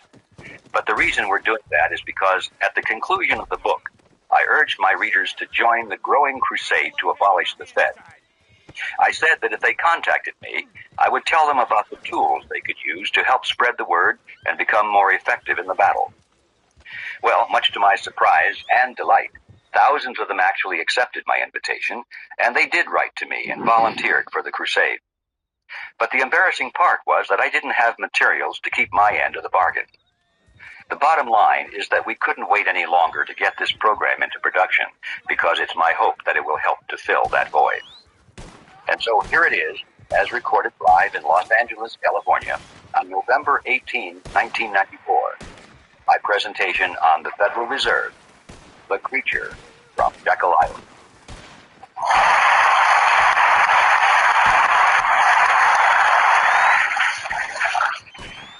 Thank you, Ernie, and thank you, ladies and gentlemen. Although, Ernie, I have to tell you, I think I like the short introduction better. I guess there was a lot of traffic out there tonight, so we're getting started quite late. So I think I'll dispense with the usual jokes and all the preliminary remarks and jump right into the topic. And to try and give it some kind of historical perspective, I'd like to go back to the 1st century BC, to a tiny kingdom called Phrygia. It was in Phrygia that there was a philosopher by the name of Epictetus.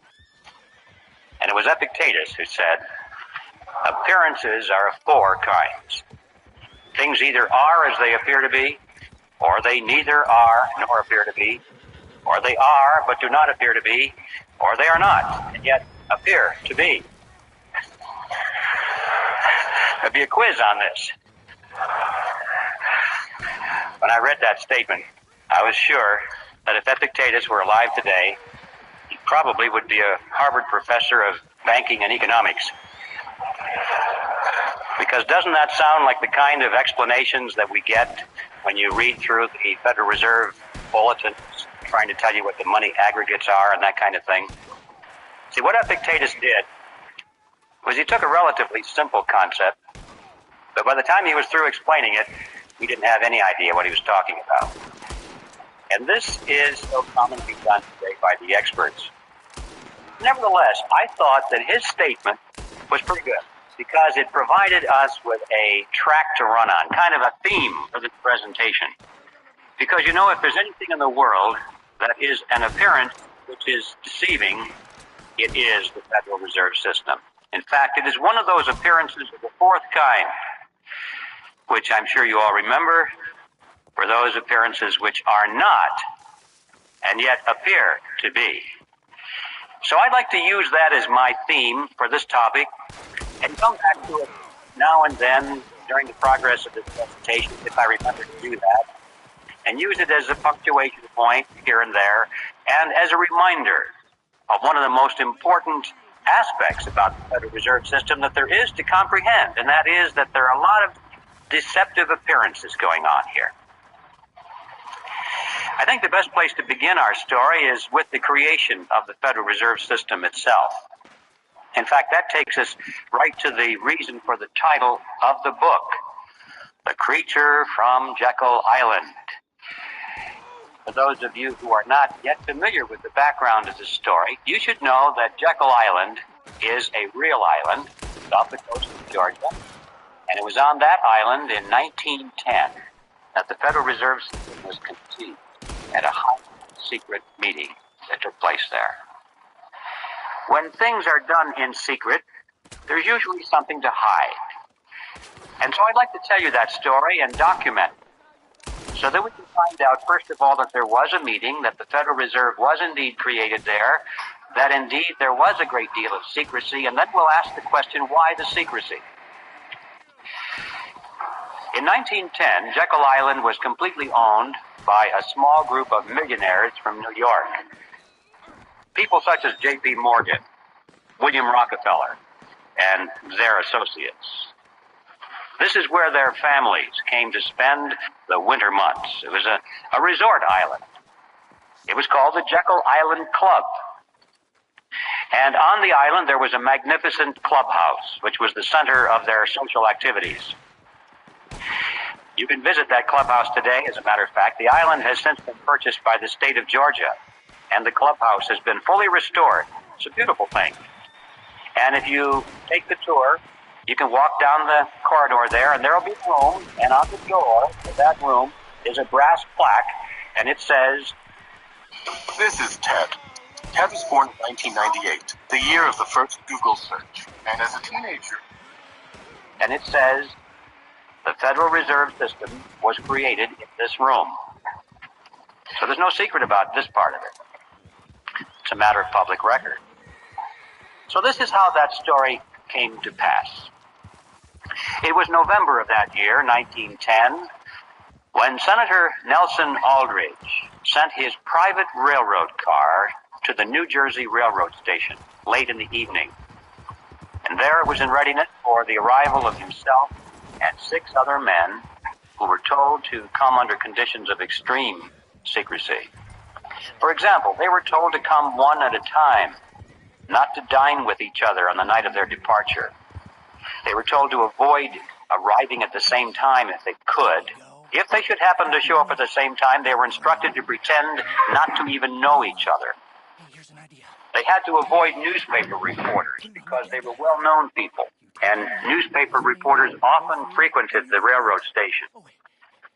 Had they been seen, questions would have been asked, especially if several of them had been seen together.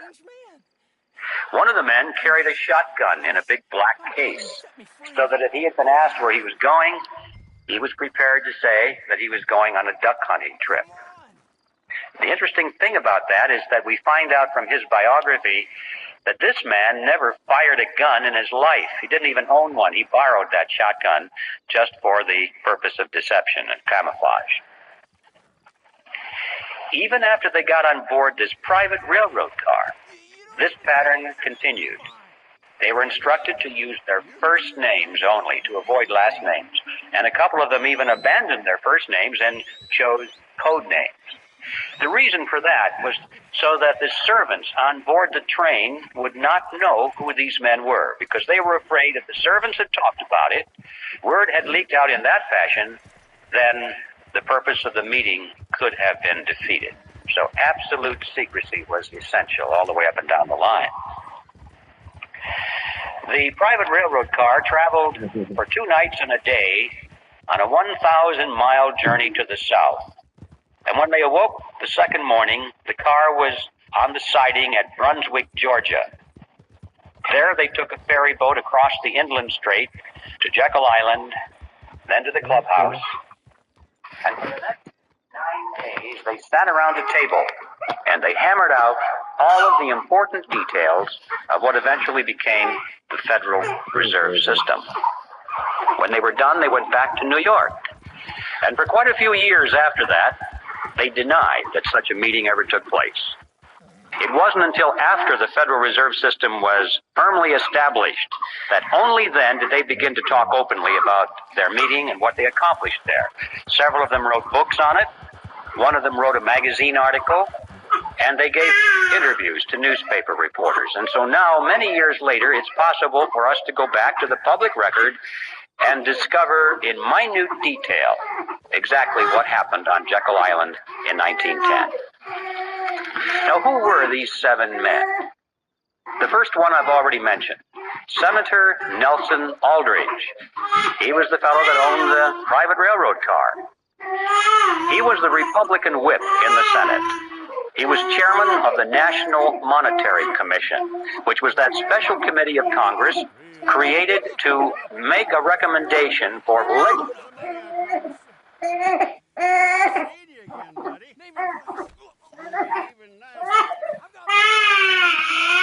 got a lot of money. Just name your class and I'll make you rich.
Up there, 10.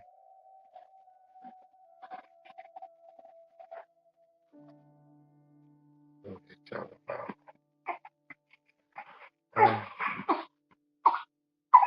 Want that? Want that?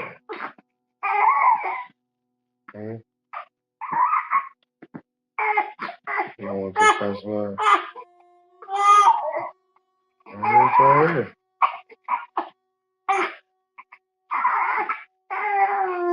The first one. Yeah, 8. Yeah, 8. Yeah, 8.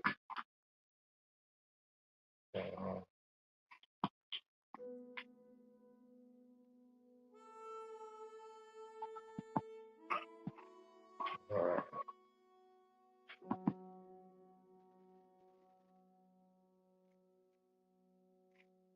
Okay. Alright. See you then.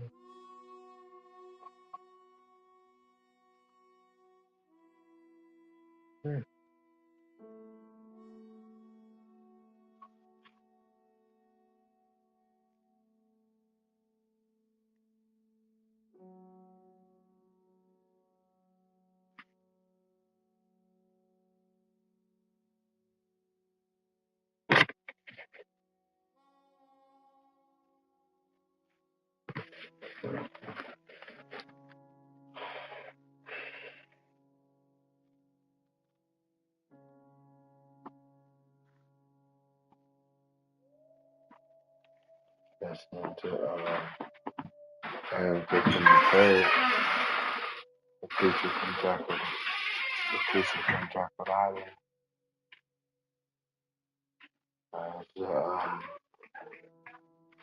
This audio is the second look at the Federal Reserve System. New Jersey Railroad Station, late in the evening. And there it was in readiness for the arrival of himself and 6 other men who were told to come under conditions of extreme secrecy.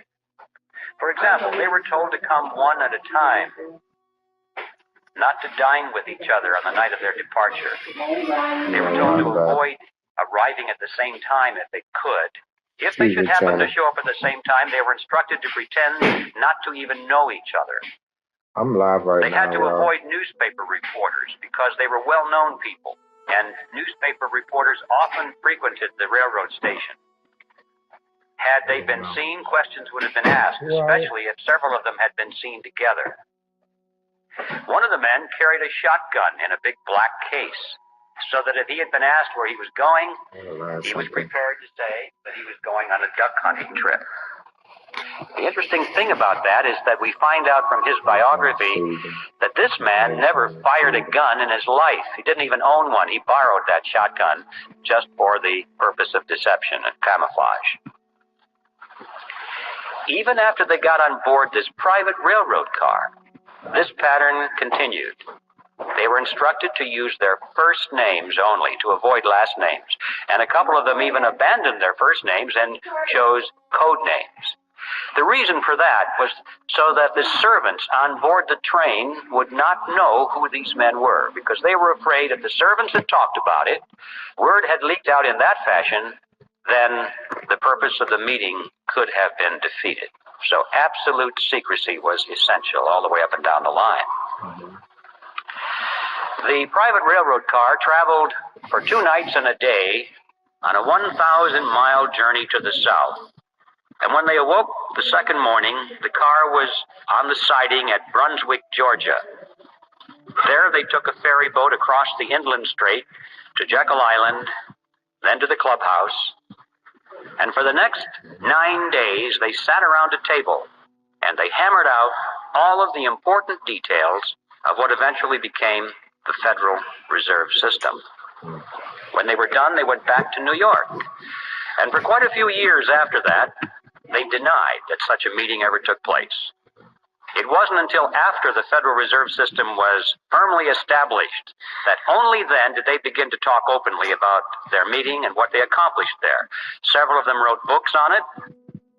One of them wrote a magazine article, and they gave interviews to newspaper reporters. And so now, many years later, it's possible for us to go back to the public record and discover in minute detail exactly what happened on Jekyll Island. That means you can hear your voice from my Now, channel. who were these 7 men? The first one I've already mentioned, Senator Nelson Aldrich. He was the fellow that owned the private railroad car. I said I'm live on YouTube right now. That means you can hear your voice on my channel. Monetary Commission. So if you don't want to be heard on the channel, just you don't be heard on there. In 1910.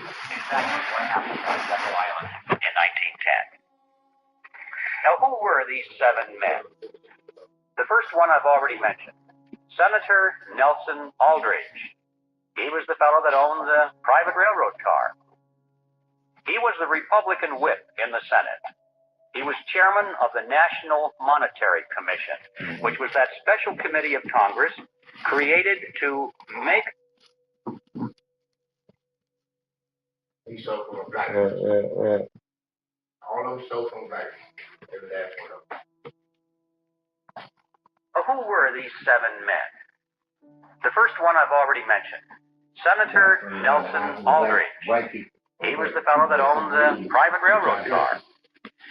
He was the Republican whip in the Senate. He was chairman of the National Monetary Commission, which was that special committee of Congress created to make... It's in depth. We're going to go back on that subject from Aaron Griffin the third himself. He's going to speak again, but with Mike Maloney. You know, we're going to listen to this news report.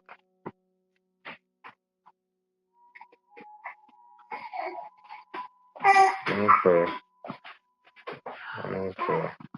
There you go, my son again here.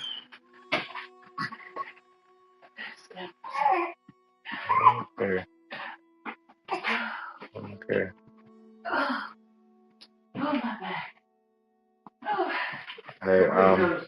Hey, y'all, I'm live. Can y'all keep that in mind? I'm not saying y'all can't be heard, just, you know.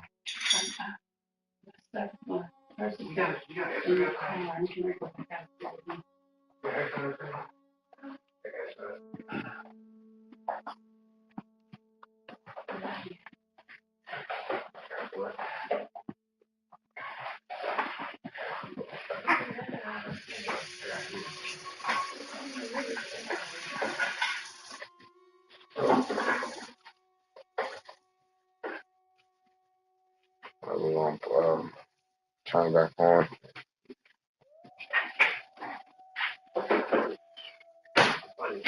But, you know, just a briefer of what we already heard. Again, they give you a game plan. And that's the 40-year plan. So they, you know, tell you to get good grades in school, listen to the teacher. Then on a 40-year plan, you know, after you get out of high school, you go to college. And when you get out of college, for whatever career you're going to work for, you're paying for your student loan, miles of student loan debt, and your non-redeemable time, or your non-redeemable asset is your time. So then, on a 40-year plan, where you're working 8 hours a day, 40 hours a week, and you're trading time for dollars that depreciate over time. So your time is worth less and less over time.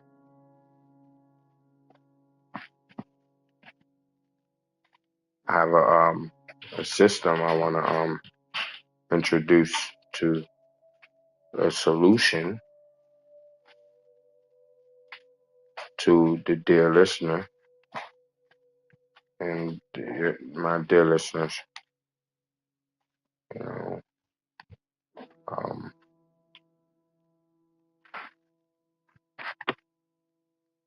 and first you want to solve inflation, and this solution solves all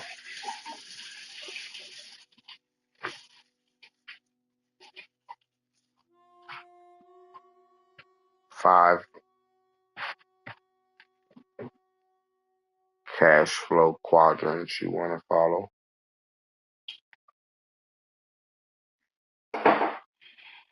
Or rather, solution to the cash flow quadrant. You want to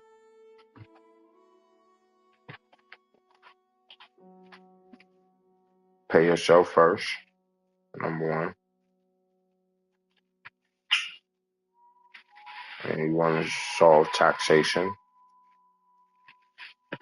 because you're a 9-to-5 worker.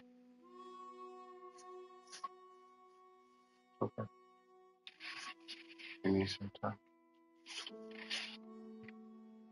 Finish eating. What do you mean?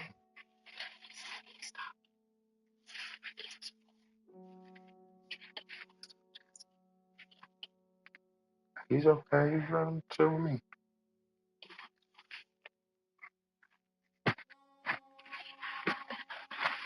I know. I got him. This is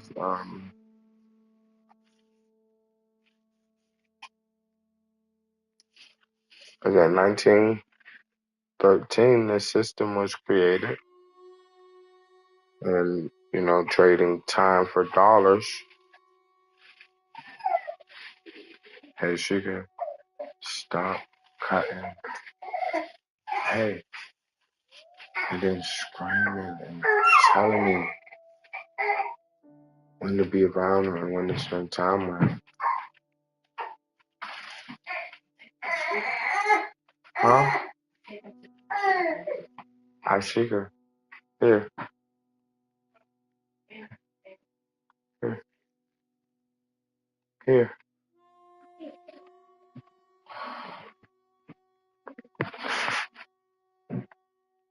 So,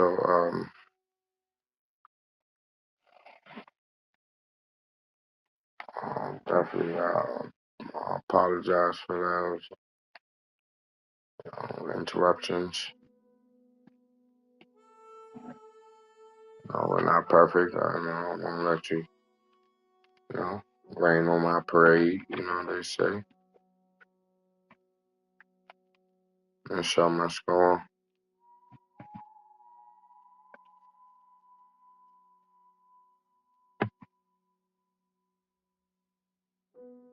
So with all this information draining as it is, you can your highest 9-to-5 workers' highest income is taxes. They say I make $100,000 a year. No, they don't, because taxes is taking 30 percent, so they're making a good 60 in a good year. So a good way to hide from tax exposure is to have a at-home based business.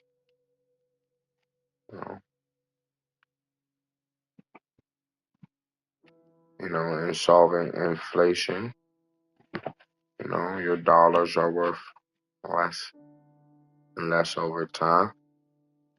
It won't even be worth the ink that's printed on it. The more it's depreciated.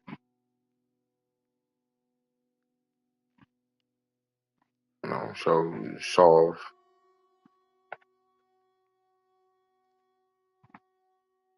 inflation. So you solve inflation. It's simply saving something that transfers through time or transfer over a long period of time, a store of wealth, and again, that is in gold. Alright, so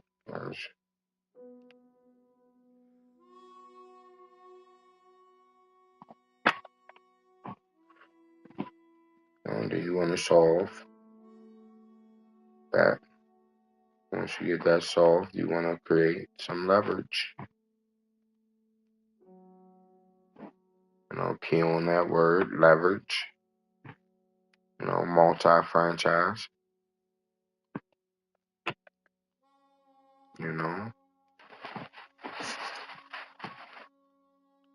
Etc.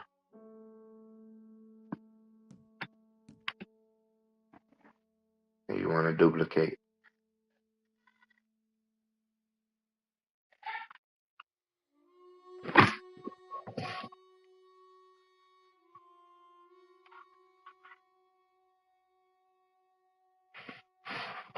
Alright. So we jump back on this show.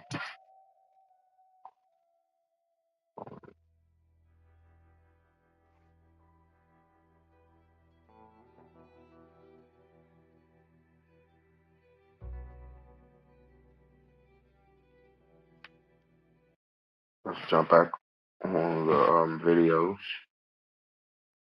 I hope you like the Fort Knox and the Edward Griffin III. Hopefully I'm saying his name right.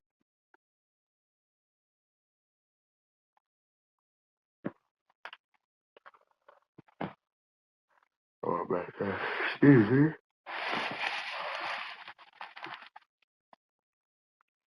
I don't mess up his name. So yes, Edward Griffin III. And now we're going to listen to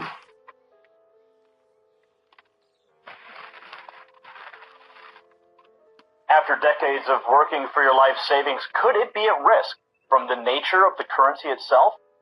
Gold and precious metals have been used in trade throughout the history of civilization, and many people are still protecting their funds by purchasing gold. Paper currencies have been printed since soon after the invention of paper itself. Mongol leader Kublai Khan confiscated all gold and silver in his kingdom, forcing everyone to accept paper money pick on whoever pain of that death. is up on Paper currencies printed in vast quantities led to the collapse of the Persian economies in 1294 and China around 1450. The government of China banned the use of paper money for hundreds of years after that event. In the United States, paper currencies have been around throughout history. First, they were printed by banks and states, and later the bills became U.S. Treasury notes. And in 1913, the Federal Reserve started controlling the paper tender. Since that time, the buying power has decreased as inflation slowly eats away at the buying power of the dollar. Dan Giromo is a gold director elite marketing globally, utilizing the infrastructure of Karatbars International, a group that's aimed at encouraging the return of precious metals as a preservation and exchange resource. He's an expert in gold bullion and the history of paper currency. He's our guest on the show today. He's here to talk to us about the U.S. Another system, but it says losses credibility. And I'm just going to let it be known now. Just you could look at golden crest metals or gold and silver. By Mike Malone.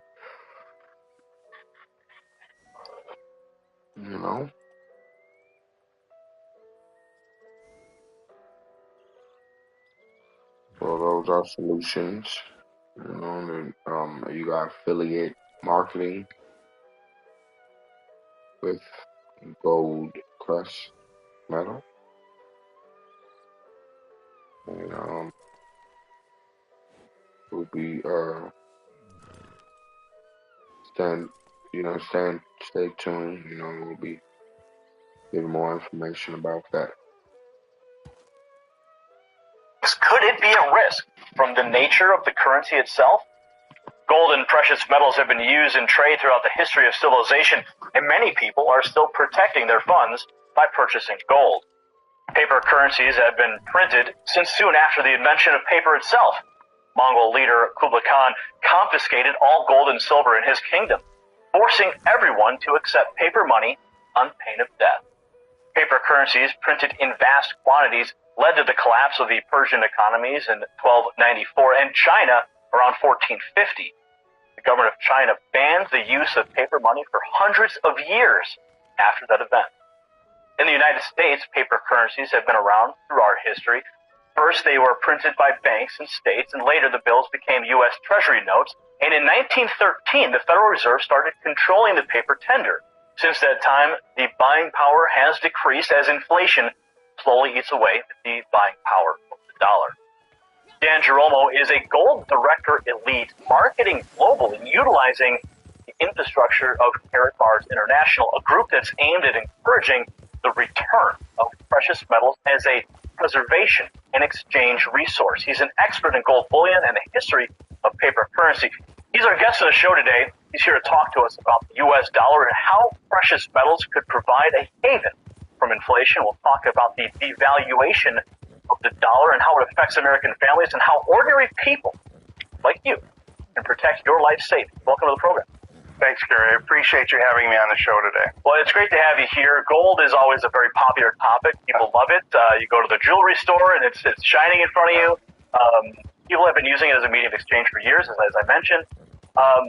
But how does the real value of precious metals compare to the U.S. dollar? We've seen all these bailouts. We've seen the inflation as we talked about. So how does gold tie? Very good question. First of all, many people don't realize that the dollar, this right here, that dollar was worth 1.5 grams of gold when it first came out. That wasn't taught to me in schools, wasn't taught to anybody else. And so the dollar, and this is the world's exclusive reserve currency until it isn't anymore.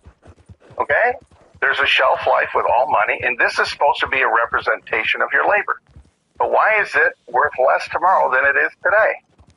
And so paper money is merely a substitute for real gold money. Okay? And so its role in society is back to the basics. Whatever happens to the dollar happens to everything you have kept in dollars. Okay? And so if there was a way that you could get back to real gold money as a preservation of your labor, that is where we need to head, because it has created all the symptoms in society for it not doing what it used to do. It's really just that simple. But many people haven't paid attention to it because it's so slow. It's like a mouse eating on a little piece of a cookie. And so over time you see it, but not directly in a short sense. So the $1, one U.S. dollar, used to be equal to how many grams? 1.5 grams of gold. So then what caused this shift? Well, number one, the government could only print enough money as they had enough gold in their vaults to back it up. And when certain policies, even with good intentions, whatever, caused them to exceed that, they had to make a change and decouple it from gold. And I believe that was August 15th, 1971. Now, we've had a number of guests on this program who have warned of an economic collapse. Gerald Celente has been a guest on the program a number of times. He's warned of this for some time. We've also had Charles Goyette, the author of The Dollar Meltdown. He's been on the program. He's warned of the pending collapse. And in your view, in your assessment of what you've seen as you travel the world and you witness different economies, you witness different mediums of exchange, are we as a nation here in the United States under the threat of a economic threat? Well, I'm sure nobody. I'm not a sightseer, but I would say that we see all the symptoms. You don't buy gold coins to make money. You buy gold coins because the dollar is going to go down. I don't trust the dollar. For most of my life, I've saved gold and silver. And everybody can buy a $28 silver piece. Everybody can afford $20. Will they do it? No. They'll be at Starbucks sucking it down instead. The best place to sell your jewelry is Cash for Gold USA. They cover shipping costs and guarantee to match. So you're basically saying there won't be a middle class, and if there isn't going to be one, you may as well be on the rich end of society. That's absolutely. And what most financial books say to you is live below your means. Don't have a cappuccino. If you have the opportunity, one of the lessons in the book is go back to school. Yes, but also I learned finance on the streets where he learned it at board. Right. So it's still possible to learn. It's always about being rich or doing something in this world that doesn't just bring us money, but doing something to give back or making an impact somehow, whether it's a building. Reasons for that, but the middle class is not getting ahead. The rich are increasing, but the tax laws are written against the middle class. So we've got together. We said we can't change the tax laws right now, but we can change people. So we'd rather teach you how we got rich, so that other people can move up rather than move down. Mr. Donald Trump and Robert Kiyosaki. After decades. So you're basically saying there won't be a middle class, and if there isn't going to be one, you may as well be on the.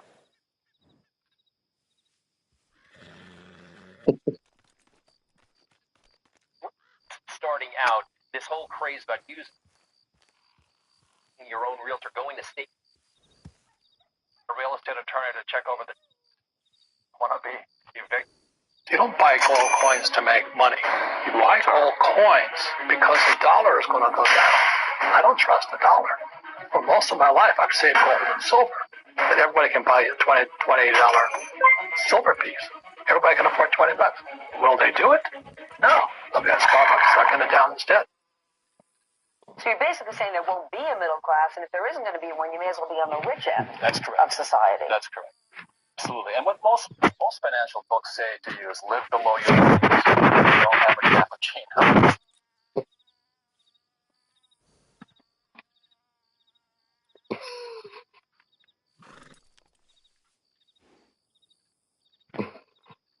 We had a student come in, he signed up for the course, and he's actually now coming in regularly for our labs. He's really trying. You got to be very careful because if it's your primary residence, you don't want to be evicted in the middle of the night. We're back. Donald Trump and Robert Kiyosaki define rich. Rich is a state of mind more than anything else. If you feel you're rich and if you're happy and if you have a wonderful family, you're rich. And this doesn't just have to do with money. Define it financially. Forbes defines it as $1 million a year in passive income, whether you work or not. Do you remember the moment you realized that the world had changed? Let me tell you a quick little story that has nothing and everything to do with the future of our world and how you fit into it. In 1917, the United States faced a huge problem. They were working hard to compete in the industrialized economy, and there was a shortage. Not a shortage of oil or coal or other natural resources, a shortage of people, specifically obedient factory workers. The solution to this economic dilemma? It was an experiment of sorts. It hadn't been done before, until someone thought of it. Mandatory public school. Unfortunately, the initial purpose of the United States public school system was not to inspire children or generate scholars. And it wasn't created for dreamers, people who color outside the lines, break the rules, and challenge the status quo. The public school system of the early 1900s was invented to create a nation full of adults who would obediently do their jobs in the factory assembly lines. Teaching kids to sit in straight rows and scheduling the entire day with the ringing of bells wasn't by chance. Punishing those who didn't conform was purposeful. These were the skills they would need to join the labor force. Intentional or not, this early method of turning dreamers into workers was an investment in the nation's economic future. And it worked. This then led to several generations of productive, fully employed workers. But it isn't working anymore. Why? Our economy has changed. We don't live in an industrialized economy anymore. We live in a connected economy. Right now, there are more users on Facebook than there were people on the planet 200 years ago. Technology has made it possible for us to connect with people, ideas, and information from anywhere in the world instantaneously. And as a result, our economies have expanded from localized towns and communities to the entire world. We have globalized trade in nearly every way. In the past, the obedient, do-what-you're-told without question people were rewarded for working hard and putting their dreams aside in order to toe the line. They were given well-paying jobs that led to long-term careers. They were guaranteed pensions, benefits, and the promise that they would always be taken care of. Don't forget to like and subscribe. Smash that bell button. Help support the channel. It's free.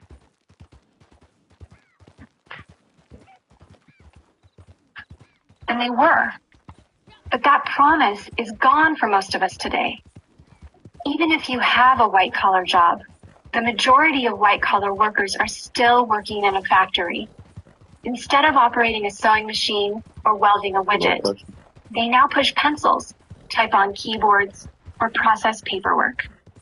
It's still factory work because the entire focus of the day is spent on increasing productivity, which leaves little room for creativity, spontaneity, or individuality. The educated, hardworking masses are still doing what they're told, but they're no longer getting what they deserve.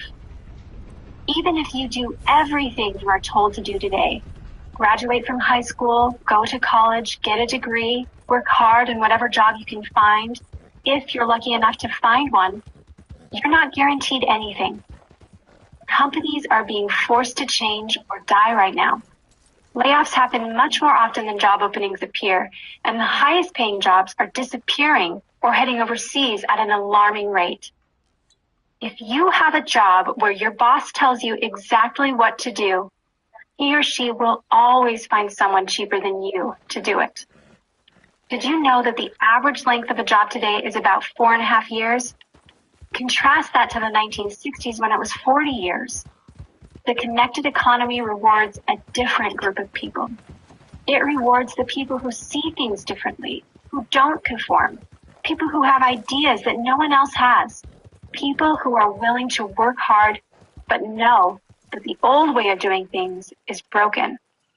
The connected economy rewards you not for being a cog in the wheel of life, but for standing up and reaching out. The connected economy rewards the connectors. Whether it's connecting a person to a person, a business to a business to a product, or a product to a person, those who learn how to connect are the ones who will survive and excel in the connected economy. That is how the world has changed. It's not about to change. It already has. Things are different now, and they're not going back to the way they used to be. Look at Facebook. What's their product? It's you. Your network, your information, your ideas, they all have value. Does Facebook pay you for the money they make selling your information to advertisers? No. But we still use it because we have an innate desire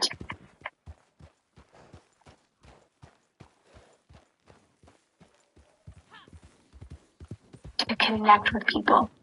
In fact, neuroscientists have found that we are actually hardwired to connect with each other. Some people know how to leverage this innate ability in today's economy, but most don't. And because they don't know how to do it, most of them are paralyzed with fear, resisting the shift, despite clear indications telling them it's time to change.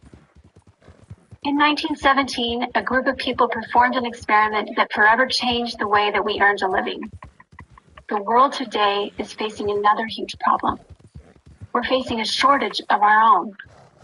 Not a shortage of factory workers or consumers. The world has enough of those. We have a shortage today of dreamers and connectors. And so, we're holding our own little experiment. You happen to be the subject of it. This 8-minute presentation was specifically designed to seek out and find the connectors around us. Those who recognize that we are on the brink of the next economic revolution, who are ready to thrive in the connected economy, and who are searching for the best way to do it. The internet and technology are rapidly changing the way that we do everything today, including how we make a living. It's not too late to embrace the change and find a way to make yourself relevant and profitable in our brave new world.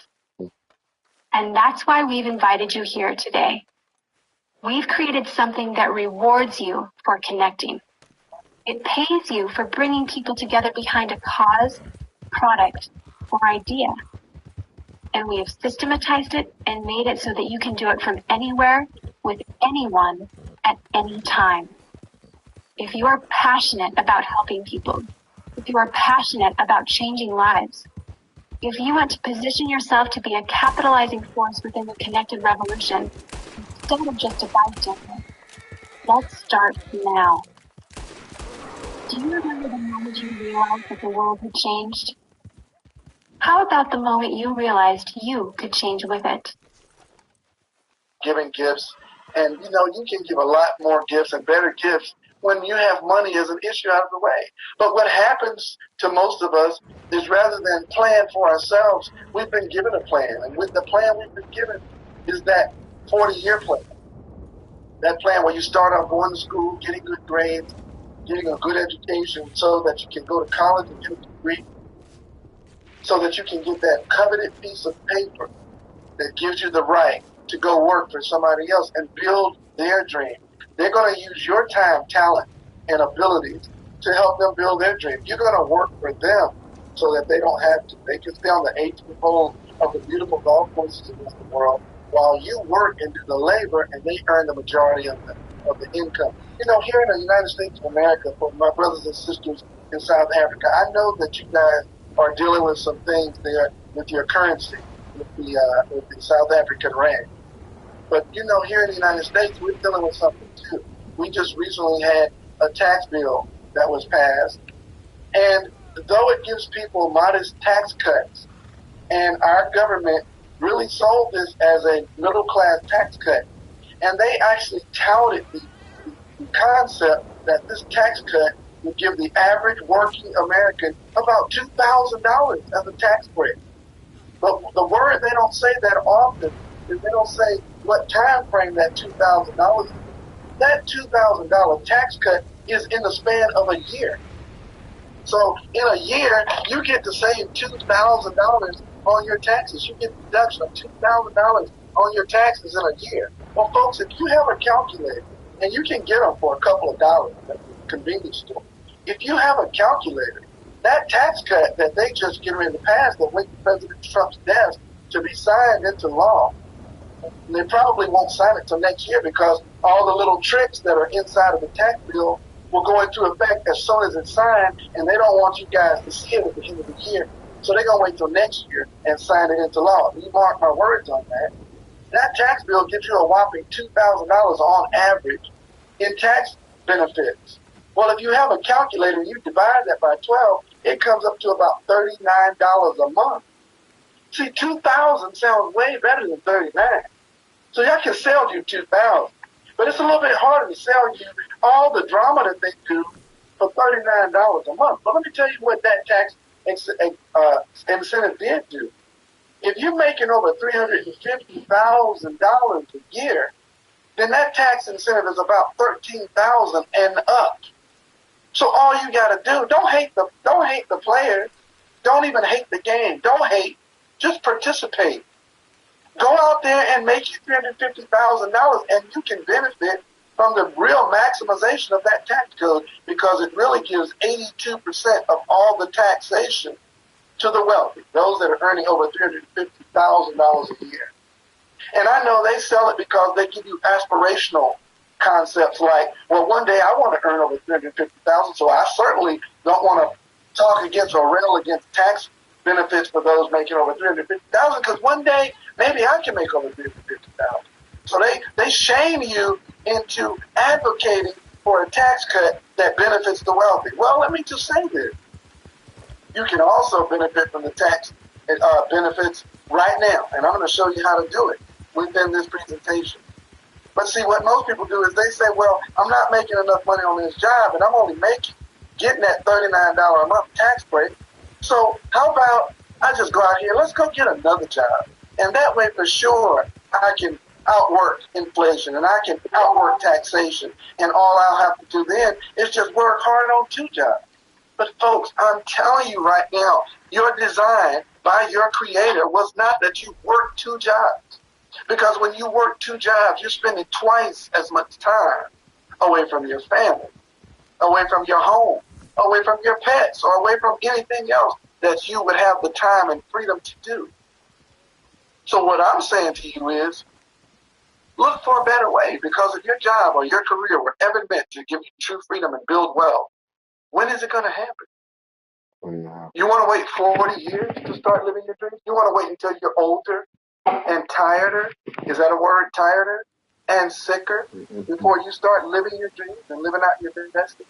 You have dreams and goals inside of you. Some of you want to write books, and some of you want to write songs and play music, or some of you may want to be philanthropists, or maybe you just want to hang out with your grandkids and your children.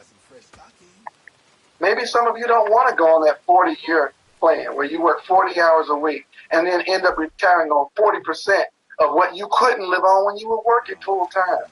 Maybe I'm talking to you. So how do you do it? What's your plan? What's your game plan to do it? Before we get into what I'm about to show you, and you try to slice and dice it up and try to say, well, punch holes in it and say, well, what about this or that? What is your plan? What plan do you have other than working real hard? Before I even share these pearls and give you a chance to crush them, let me ask you, what's your game plan? And if you have a game plan, why are you here? I believe you're here because there's something beating on the inside of you that's fed up, sick, and tired of your current lifestyle. You're fed up, you're sick and tired of your current plan. You know you're never going to have enough. So my goal and my aspiration today is to show you a game plan to free you from the current system of debt. You see, the U.S. Census Bureau did some statistics, and in those statistics, they followed 100 people to age 65. You know what really pisses me off? Back in 2005, this $20 bill could buy you 22 cheeseburgers from McDonald's. Do you know what this $20 bill can buy you now at McDonald's? Let me show you.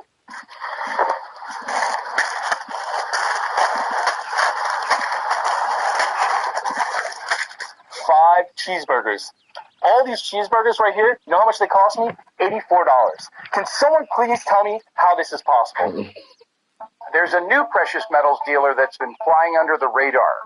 Today, I'm investigating Golden Crest Metals, a company founded in 2024 that claims to be fixing the industry's biggest problems. Can you trust a brand new gold dealer with your... You are about to learn one of the biggest secrets in the history of the world. It's a secret that has huge effects for everyone who lives on this planet. Most people can feel deep down that something isn't quite right with the world economy, but few know what is. Gone are the days where a family can survive on just one paycheck. Every day it seems things are more and more out of control, yet only 1 million understand why. You are about to discover the system that is ultimately responsible for most of the inequality in our world today. The powers that be do not want you to know about this, as this system is what has kept them at the top of the financial food chain for the last 100 years. Learning this will change your life because it'll change the choices that you make. If enough people learn it, it'll change the world because it'll change the system. For this is the biggest hidden secret of money.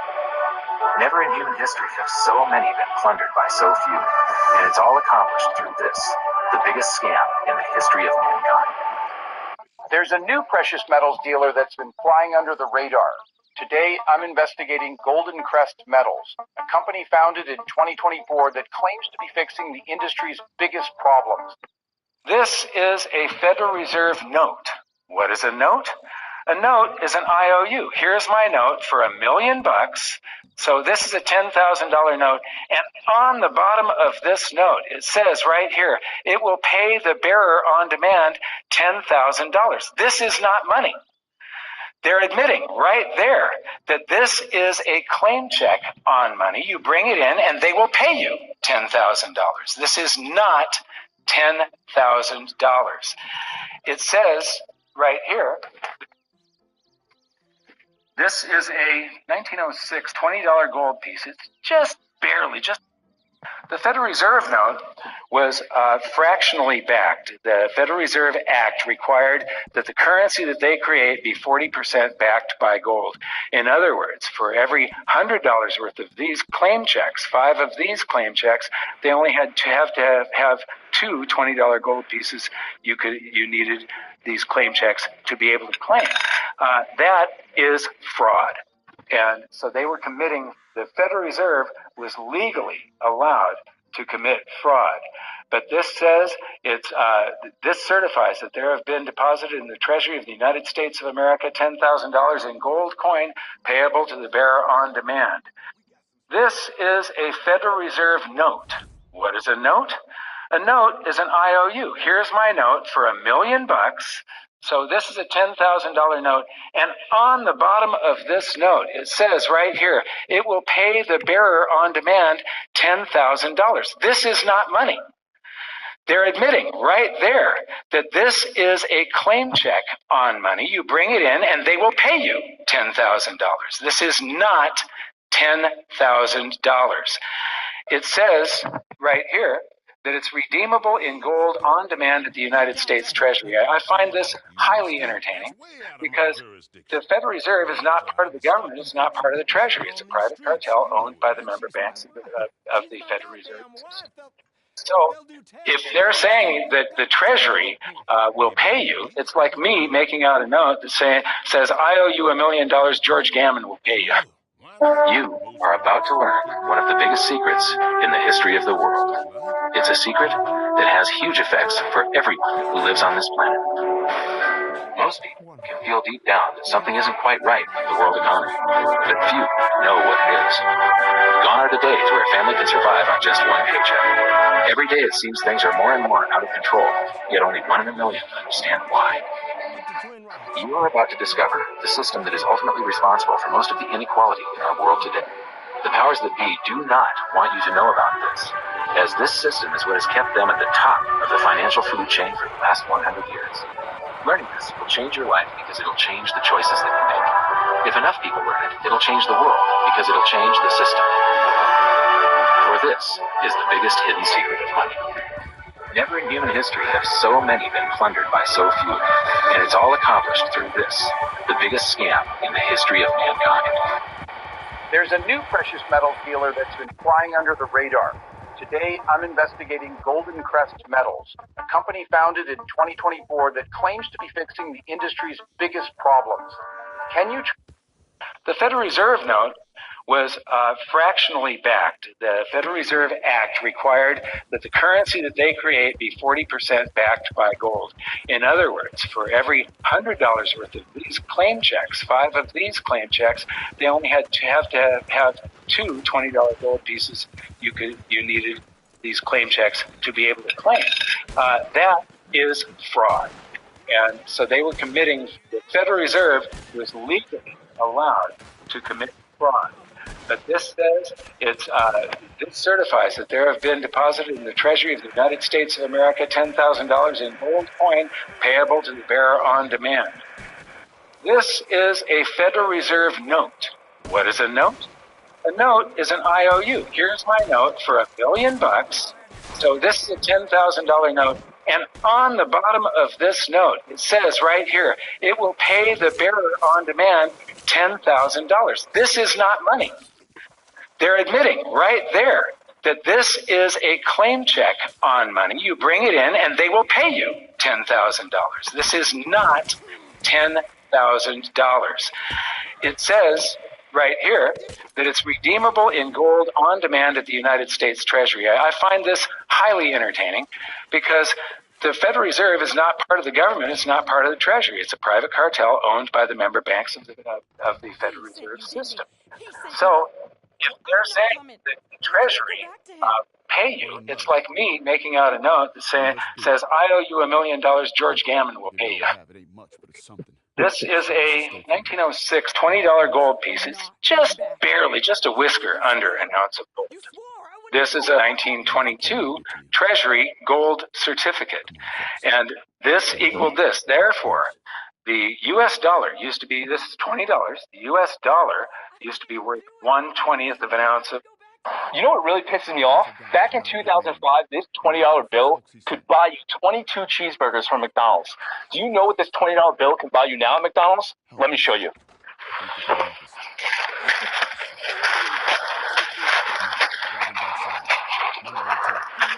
5 cheeseburgers. All these cheeseburgers right here, you know how much they cost me? $84. Can someone please tell me how this is possible? This is a 1906 $20 gold piece. It's just barely, just a whisker under an ounce of gold. This is a 1922 Treasury gold certificate. And this equaled this. Therefore, the U.S. dollar used to be, this is $20, the U.S. dollar used to be worth 1/20th of an ounce of gold. Today, the U.S. dollar is worth 1/2000th of an ounce of gold. This now costs $2,000. That is a 99% loss in value. The Federal Reserve note was fractionally backed. The Federal Reserve Act required that the currency that they create be 40% backed by gold. In other words, for every $100 worth of these claim checks, 5 of these claim checks, you only had to have 2 $20 gold pieces. You needed these claim checks to be able to claim. That is fraud. And so they were committing, the Federal Reserve was legally allowed to commit fraud. But this says this certifies that there have been deposited in the Treasury of the United States of America $10,000 in gold coin payable to the bearer on demand. This is a Federal Reserve note. What is a note? A note is an IOU. Here's my note for $1 million. So this is a $10,000 note. And on the bottom of this note, it says right here, it will pay the bearer on demand $10,000. This is not money. They're admitting right there that this is a claim check on money. You bring it in and they will pay you $10,000. This is not $10,000. It says right here that it's redeemable in gold on demand at the United States Treasury. I find this highly entertaining because the Federal Reserve is not part of the government. It's not part of the Treasury. It's a private cartel owned by the member banks of the Federal Reserve System. So if they're saying that the Treasury will pay you, it's like me making out a note that says, I owe you $1 million, George Gammon will pay you. You are about to learn one of the biggest secrets in the history of the world. It's a secret that has huge effects for everyone who lives on this planet. Most people can feel deep down that something isn't quite right with the world economy, but few know what is. Gone are the days where a family could survive on just one paycheck. Every day it seems things are more and more out of control, yet only 1 million stand on. You are about to discover the system that is ultimately responsible. Here's the 9/11 dollar bills conspiracy theory. If you flip one of these dollar bills in the back and fold it a certain way, it kind of looks like the Twin Towers. And the higher the dollar amount, the more it looks like the buildings are burning. More on my channel now. What is the point at which stop calling a currency money if it is losing value? It's loss in purchasing power. Is it if it loses 10% in 100 years? Is it if it loses 50% in 100 years?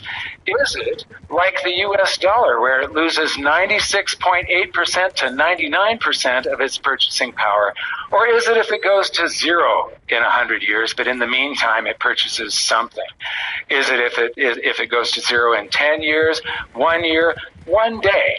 What rate of decay does currency break that promise of being a store of value? Gold has been a store of value for 2,500 years. This is a 1906 $20 gold piece. It's just barely, just a whisker under an ounce of gold. This is a 1922 Treasury gold certificate. And this equaled this. Therefore, the US dollar used to be, this is $20, the US dollar used to be worth 1/20th of an ounce of gold. Today, the US dollar is worth 1/2000th of an ounce of gold. This now costs $2,000. That is a 99% loss in value. The Federal Reserve note was fractionally backed. When was the last time a $1,000 dollar bill was printed? Although they are still technically legal tender in the United States, high-denomination bills were last printed on December 27, 1945, and officially discontinued on July 14, 1969, by the Federal Reserve System. Here's the 9/11 dollar bills conspiracy theory. If you flip one of these dollar bills in the back and fold it a certain way, it kind of looks like the Twin Towers. And the higher the dollar amount, the more it looks like the buildings are burning. It's really important to remember that money actually is debt. Money is basically an IOU. And anybody can write an IOU. This is very important. When was the last time a $1,000 dollar bill was printed? Although they are still technically legal tender in the United States, high-denomination bills were last printed on December 27, 1945, and officially discontinued on July 14, 1969, by the Federal Reserve System. When banks sort of wave their magic wand and produce money out of nothing to make you a loan. And of course, they don't want you to know this. This is very important. They want you to think that there's some old widow who put her savings in the bank and they're giving you some of that. And if you don't give it back, she's going to be ruined and can't eat, But that's not true. They just made up the money. It's really important to remember that money actually is debt. Money is basically an IOU. And anybody can write an IOU. This is very important. When was the last time a $1,000 dollar bill was printed? Although they are still technically legal tender in the United States, high-denomination bills were last printed on December 27, 1945, and officially discontinued on July 14, 1969, by the Federal Reserve System. But anybody can make up an IOU. The secret of banking, right? Keynes pointed this out long ago, is they can make up as many IOUs as they want. Overall, banks sort of exchange with each other. And in fact, that's what kind of went wrong in 2008 and the whole system collapsed. They were all cheating each other so much that they didn't actually believe each other when they said they could cover each other's debts like that. So, even the bankers didn't believe other bankers, and the whole thing was about to collapse. The point is that anybody can write an IOU. In fact, say 300 years ago, in this neighborhood, probably every shop had its own money, because it took a really long time before they printed enough coins that people could buy stuff in the stores. Mostly everything was written in ledgers and debts, and everybody had a tab. But often, if you came in and you bought some bread and you actually had a coin, they give you some leather token or a wooden token, and it was good in that store, right? For change, because nobody had change. It took, because they had to print millions and millions of coins. It took a long time. So everybody issued coins. There was things like widow currency. Old widow who would darn socks for people would issue little tips, and you wanted to help them out, you'd take it and use it as money. So there was a time anybody could make their own money, but they made that illegal. And this is a key element in modern money. The Bank of England was based on a loan. I think King William something, I don't remember, wanted to fight a war in France. It's always military debt, right? That gets monetized. He wanted to fight a war in France, so he went to some merchants. They lent him 1.2 million pounds in silver, and he said, "Okay, I will pay you this back someday, maybe, I don't know. But in the meantime, I will give you the right to lend my debt to other people in the form of banknotes. So this was great for the bankers, right? This became the Bank of England. This was great for the bankers. They were charging interest to the king. They also charged interest to the people they lent it to. So they were just great. But this is the system we still have. If you ever paid back the loan to the king, or queen now, there would be no money. The whole system would collapse. Our entire financial system is based on an unpayable debt. And it continues in this way. So taxes are what takes the money that banks can create and makes it legitimate. Because any of us can write IOUs, but you can't use it to pay taxes. The bank loans, the bank IOUs, you can use to pay taxes. And also anything else in court. You know, in American money, it says this note is legal tender for all debt, public and private. It means you can pay debt with it. The other thing is accounting identities, and this is really important to remember.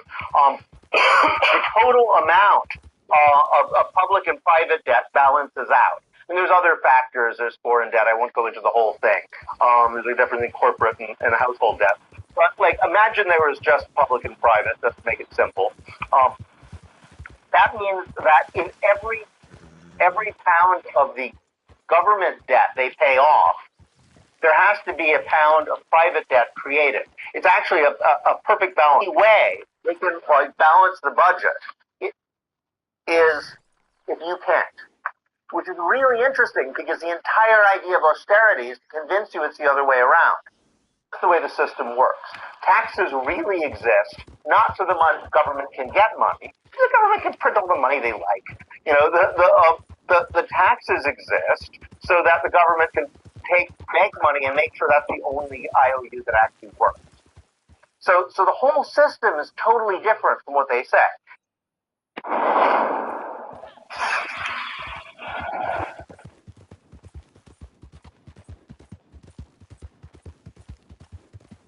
The money secret banks don't want you to know. Legal tender isn't always lawful money. Here's why this matters. Federal Reserve notes are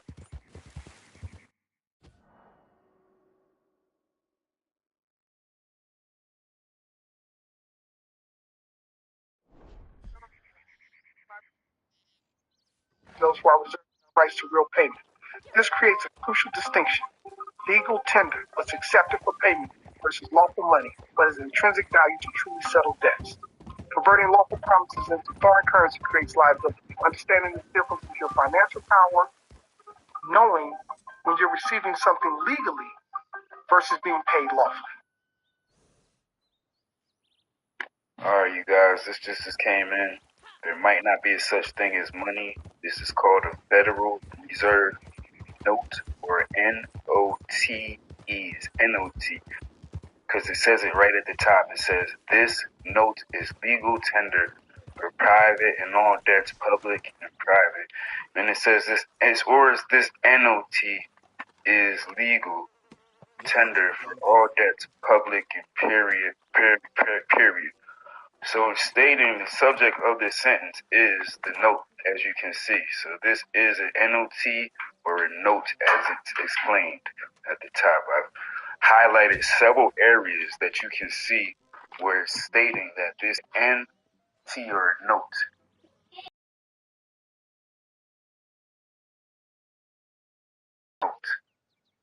for public and private.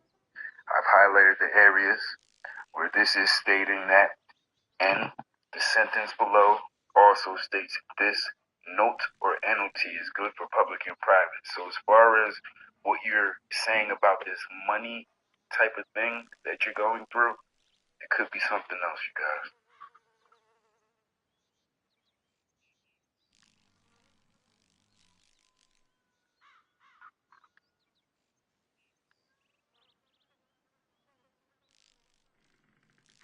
If you have a 700 plus credit score, you qualify for Chase's new program where you can access up to a... You snotty little bastard. Your Honor, I'd like to ask for a recess. I'd like an answer to the question, Judge. The corporal will wait for an answer. If Lieutenant Kendrick gave an order that Santiago wasn't to be touched, then why did he have to be transferred? Colonel, Lieutenant Lieutenant Kendrick ordered the code red, didn't he? Because that's what you told Lieutenant Kendrick to do. Object! When it went bad, you cut these guys loose! Your Honor, you had markers inside the phony transport! Your Honor, you doctored the logbook! Then it can't be! Unorthodox! Consider yourself in contempt! Criminal justice! Did you order the code red? You don't have to answer that question. I'll answer the question. You want answers? I think I'm entitled. You want answers? I want the truth! You can't handle the truth! Please! You got to help me. I can't help you, mister. That's way out of my jurisdiction. My job is stopping folks from getting shot on these streets. You know that. She's my wife. She's my goddamn wife. They'll do terrible things to her. You got to help. One line for the other. Your family district attorney. Boys busting right to be.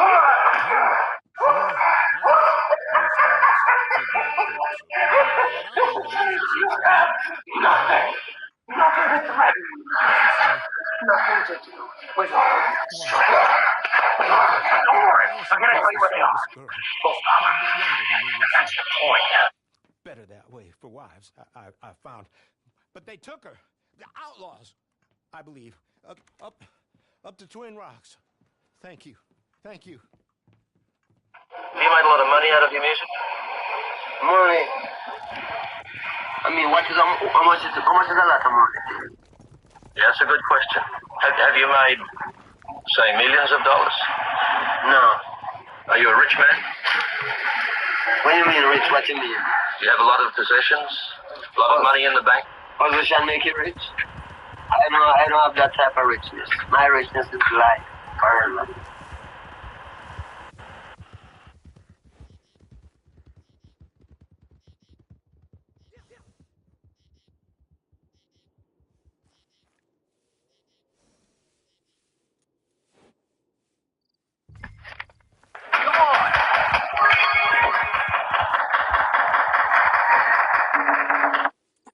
Targeting me won't get their money back.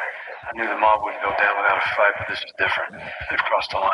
You crossed the line first, so you squeezed them, you hammered them to the point of desperation.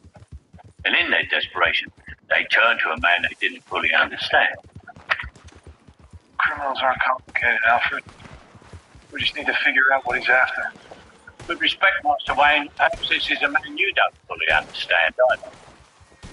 A long time ago, I was in Burma. My friends and I were working for the local government.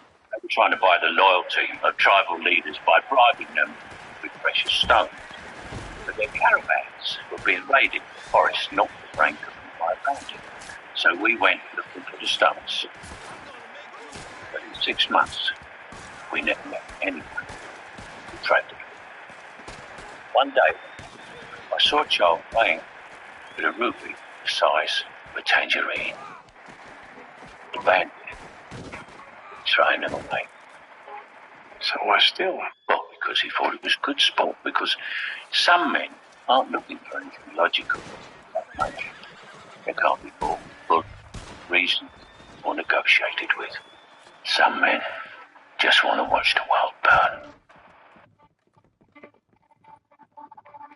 He sent you, didn't he? He sent you. Well, I'm not coming. I can't go back to him. We're in love. Leave us be. Look, I'll give you all we have. It ain't much, but it's something. Just help us escape from here. Come on, please. I'm not going back. Cliff, you swore. You swore I wouldn't have to go back. They'll have to kill me to get to you. Come on, folks. Have a heart. Please. I can't do it. Don't make me go back to him. Terrence O'Dowd is not a good man. And you're not the first folks he sent.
Steady Start on the Blink app, a program that helps you start small and build up to something more. In week, being able to change this crisis, the greatest crisis in the history of mankind, into your great opportunity.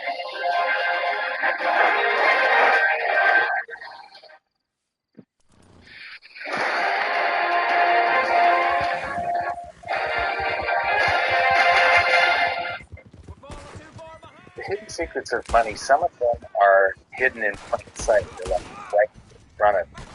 The way the monetary system works is something that isn't actually hidden away from all of us. It's out in the open. But it's complex and people just they can't see how it works. It's hard for them to imagine that we're living in such a hoax. Others are meant to be secret, but the truth is slowly coming out. Like the Federal Reserve being a private corporation and not really part of the U.S. government. What I found was that there was no place that I could point to get it all in one spot. And so I decided to write a book about it and consolidate monetary history, economics, the markets, fundamentals of gold and silver. There's a lot of smoke and mirrors in economics, and I've sort of made it my job to lift the fog for people.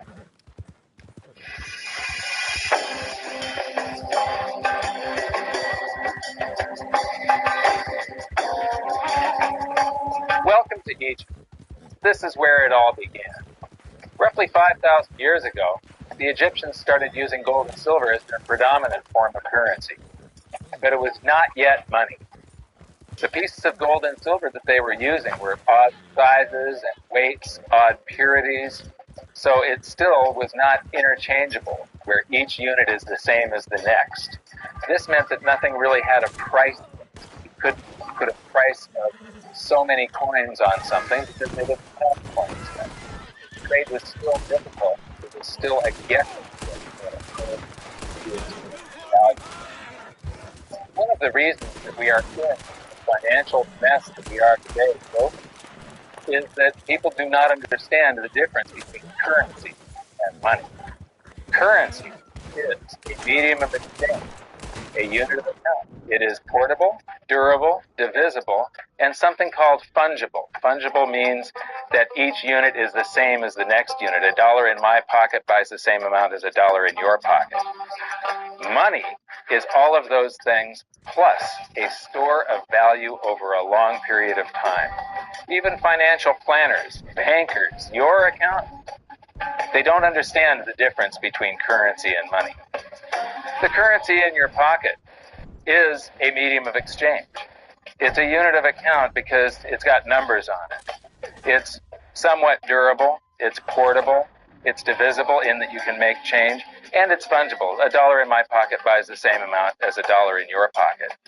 But because governments can print more and more and more of it and dilute the currency supply, it's continually transferring wealth out of your pocket, out of your bank account, to the government and to the banking system. The reason that gold and silver are the optimum form of money is because of their properties. It's an easy medium of exchange because gold and silver store a large amount of value in a very small area. It's a unit of account. Pure gold has the same value all over the planet. So an ounce of gold buys the same amount here in Egypt as it would in China or in the United States. It's durable. Same gold that Egyptians were using in trade 5,000 years ago is still here with us today. It does not corrode. It's divisible. You can make change with it. It's very portable. You could use something like oil as money. It's just that you can't carry around a barrel of oil on your back. It's fungible. Pure gold is the same wherever it is on Earth. Pure silver is the same wherever it is on Earth. It's limited in quantity. That's the reason that it maintains its purchasing power. Governments cannot print it. Over the last 5,000 years, only gold and silver have maintained their purchasing power. There have been thousands upon thousands of fiat currencies that are unbacked by gold or silver, and they have all gone to zero. It's a 100% failure rate. Well, fiat currency, of course, is a a currency that exists at the dictate or by fiat from a government. You say they have their printing presses, and the paper money rolls off the printing presses, and then they give it the fiat designation, which makes the currency official. It's just worthless paper. But when Ben Bernanke gives it the special sign, and they have the cult meeting at the Federal Open Market Committee meetings, it suddenly becomes currency. If you look at what's really going on, it's a con game. And so there's confidence. Well, the Federal Reserve is authorized by what they're doing. Their website, they'll tell you it's a confidence game. They tell you that there's no intrinsic value in their money. They'll tell you that they print it backed by absolutely nothing. They actually display all these facts. But if you tell somebody in the public that this stuff is created out of thin air, there's no backing whatsoever, it's absolutely worthless, it's about as valuable as monopoly money, they'll look at you like you're nuts. Is there an example throughout history of a fiat currency, a piece of paper that's unbacked by anything, surviving? Short answer, no. Long answer, no. And here's why.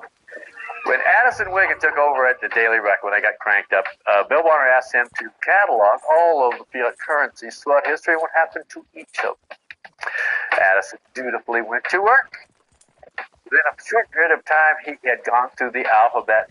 All the fiat currencies that started with the letter A were done. They all went to Z. He was halfway through the letter B, and all the fiat currencies started with the letter B, and there were 600 of them. In just the first letter and a half of the alphabet, and every single one went to 0. Every one. 600 fiat currencies that start with the letter A, and half of the ones that start with the letter B are 600 of these things. One ever came close. Do you think this one, the United States dollar, is going to be the first one after all that? I don't think so. No. No currency, fiat currency has ever survived. None. Restarting? So good. Yeah. No. Send it. That was fast. New customers bet $5 and get $150 in bonus bets if you win. In the season of untangling lights, tying perfect bows, and countless to-dos. The thing about money is there actually is a fairly well-accepted definition of what money is. The question is, as you apply that definition to particular things that people claim to be money, do they fit the definition? We'll just take the paper dollar, for example. How well does it perform those functions? Well, store of value. The dollar has lost 95% of its purchasing power since the creation of the Federal Reserve in 1913. So not very good as a store of value. One of the things I do is just a way to get the audience's attention is I have a slide, and there are 3 pictures on the slide. One is a pile of monopoly money. The other one is a pile of Federal Reserve notes, what Americans will call paper money. The other one is a solid gold American Eagle 1-ounce coin. And the title of the slide is, which of these is not like the other? And if you know the show Sesame Street or you have children who watch it, it's one of the favorite vignettes in Sesame Street. And what it really is a kind of IQ test for 5-year-olds. They're supposed to look at the 3 things and look at characteristics and find the one that's not like the other. Well, I've shown this slide to groups of Ivy League University professors, and I've also shown it to children, kind of 5 years old. My nieces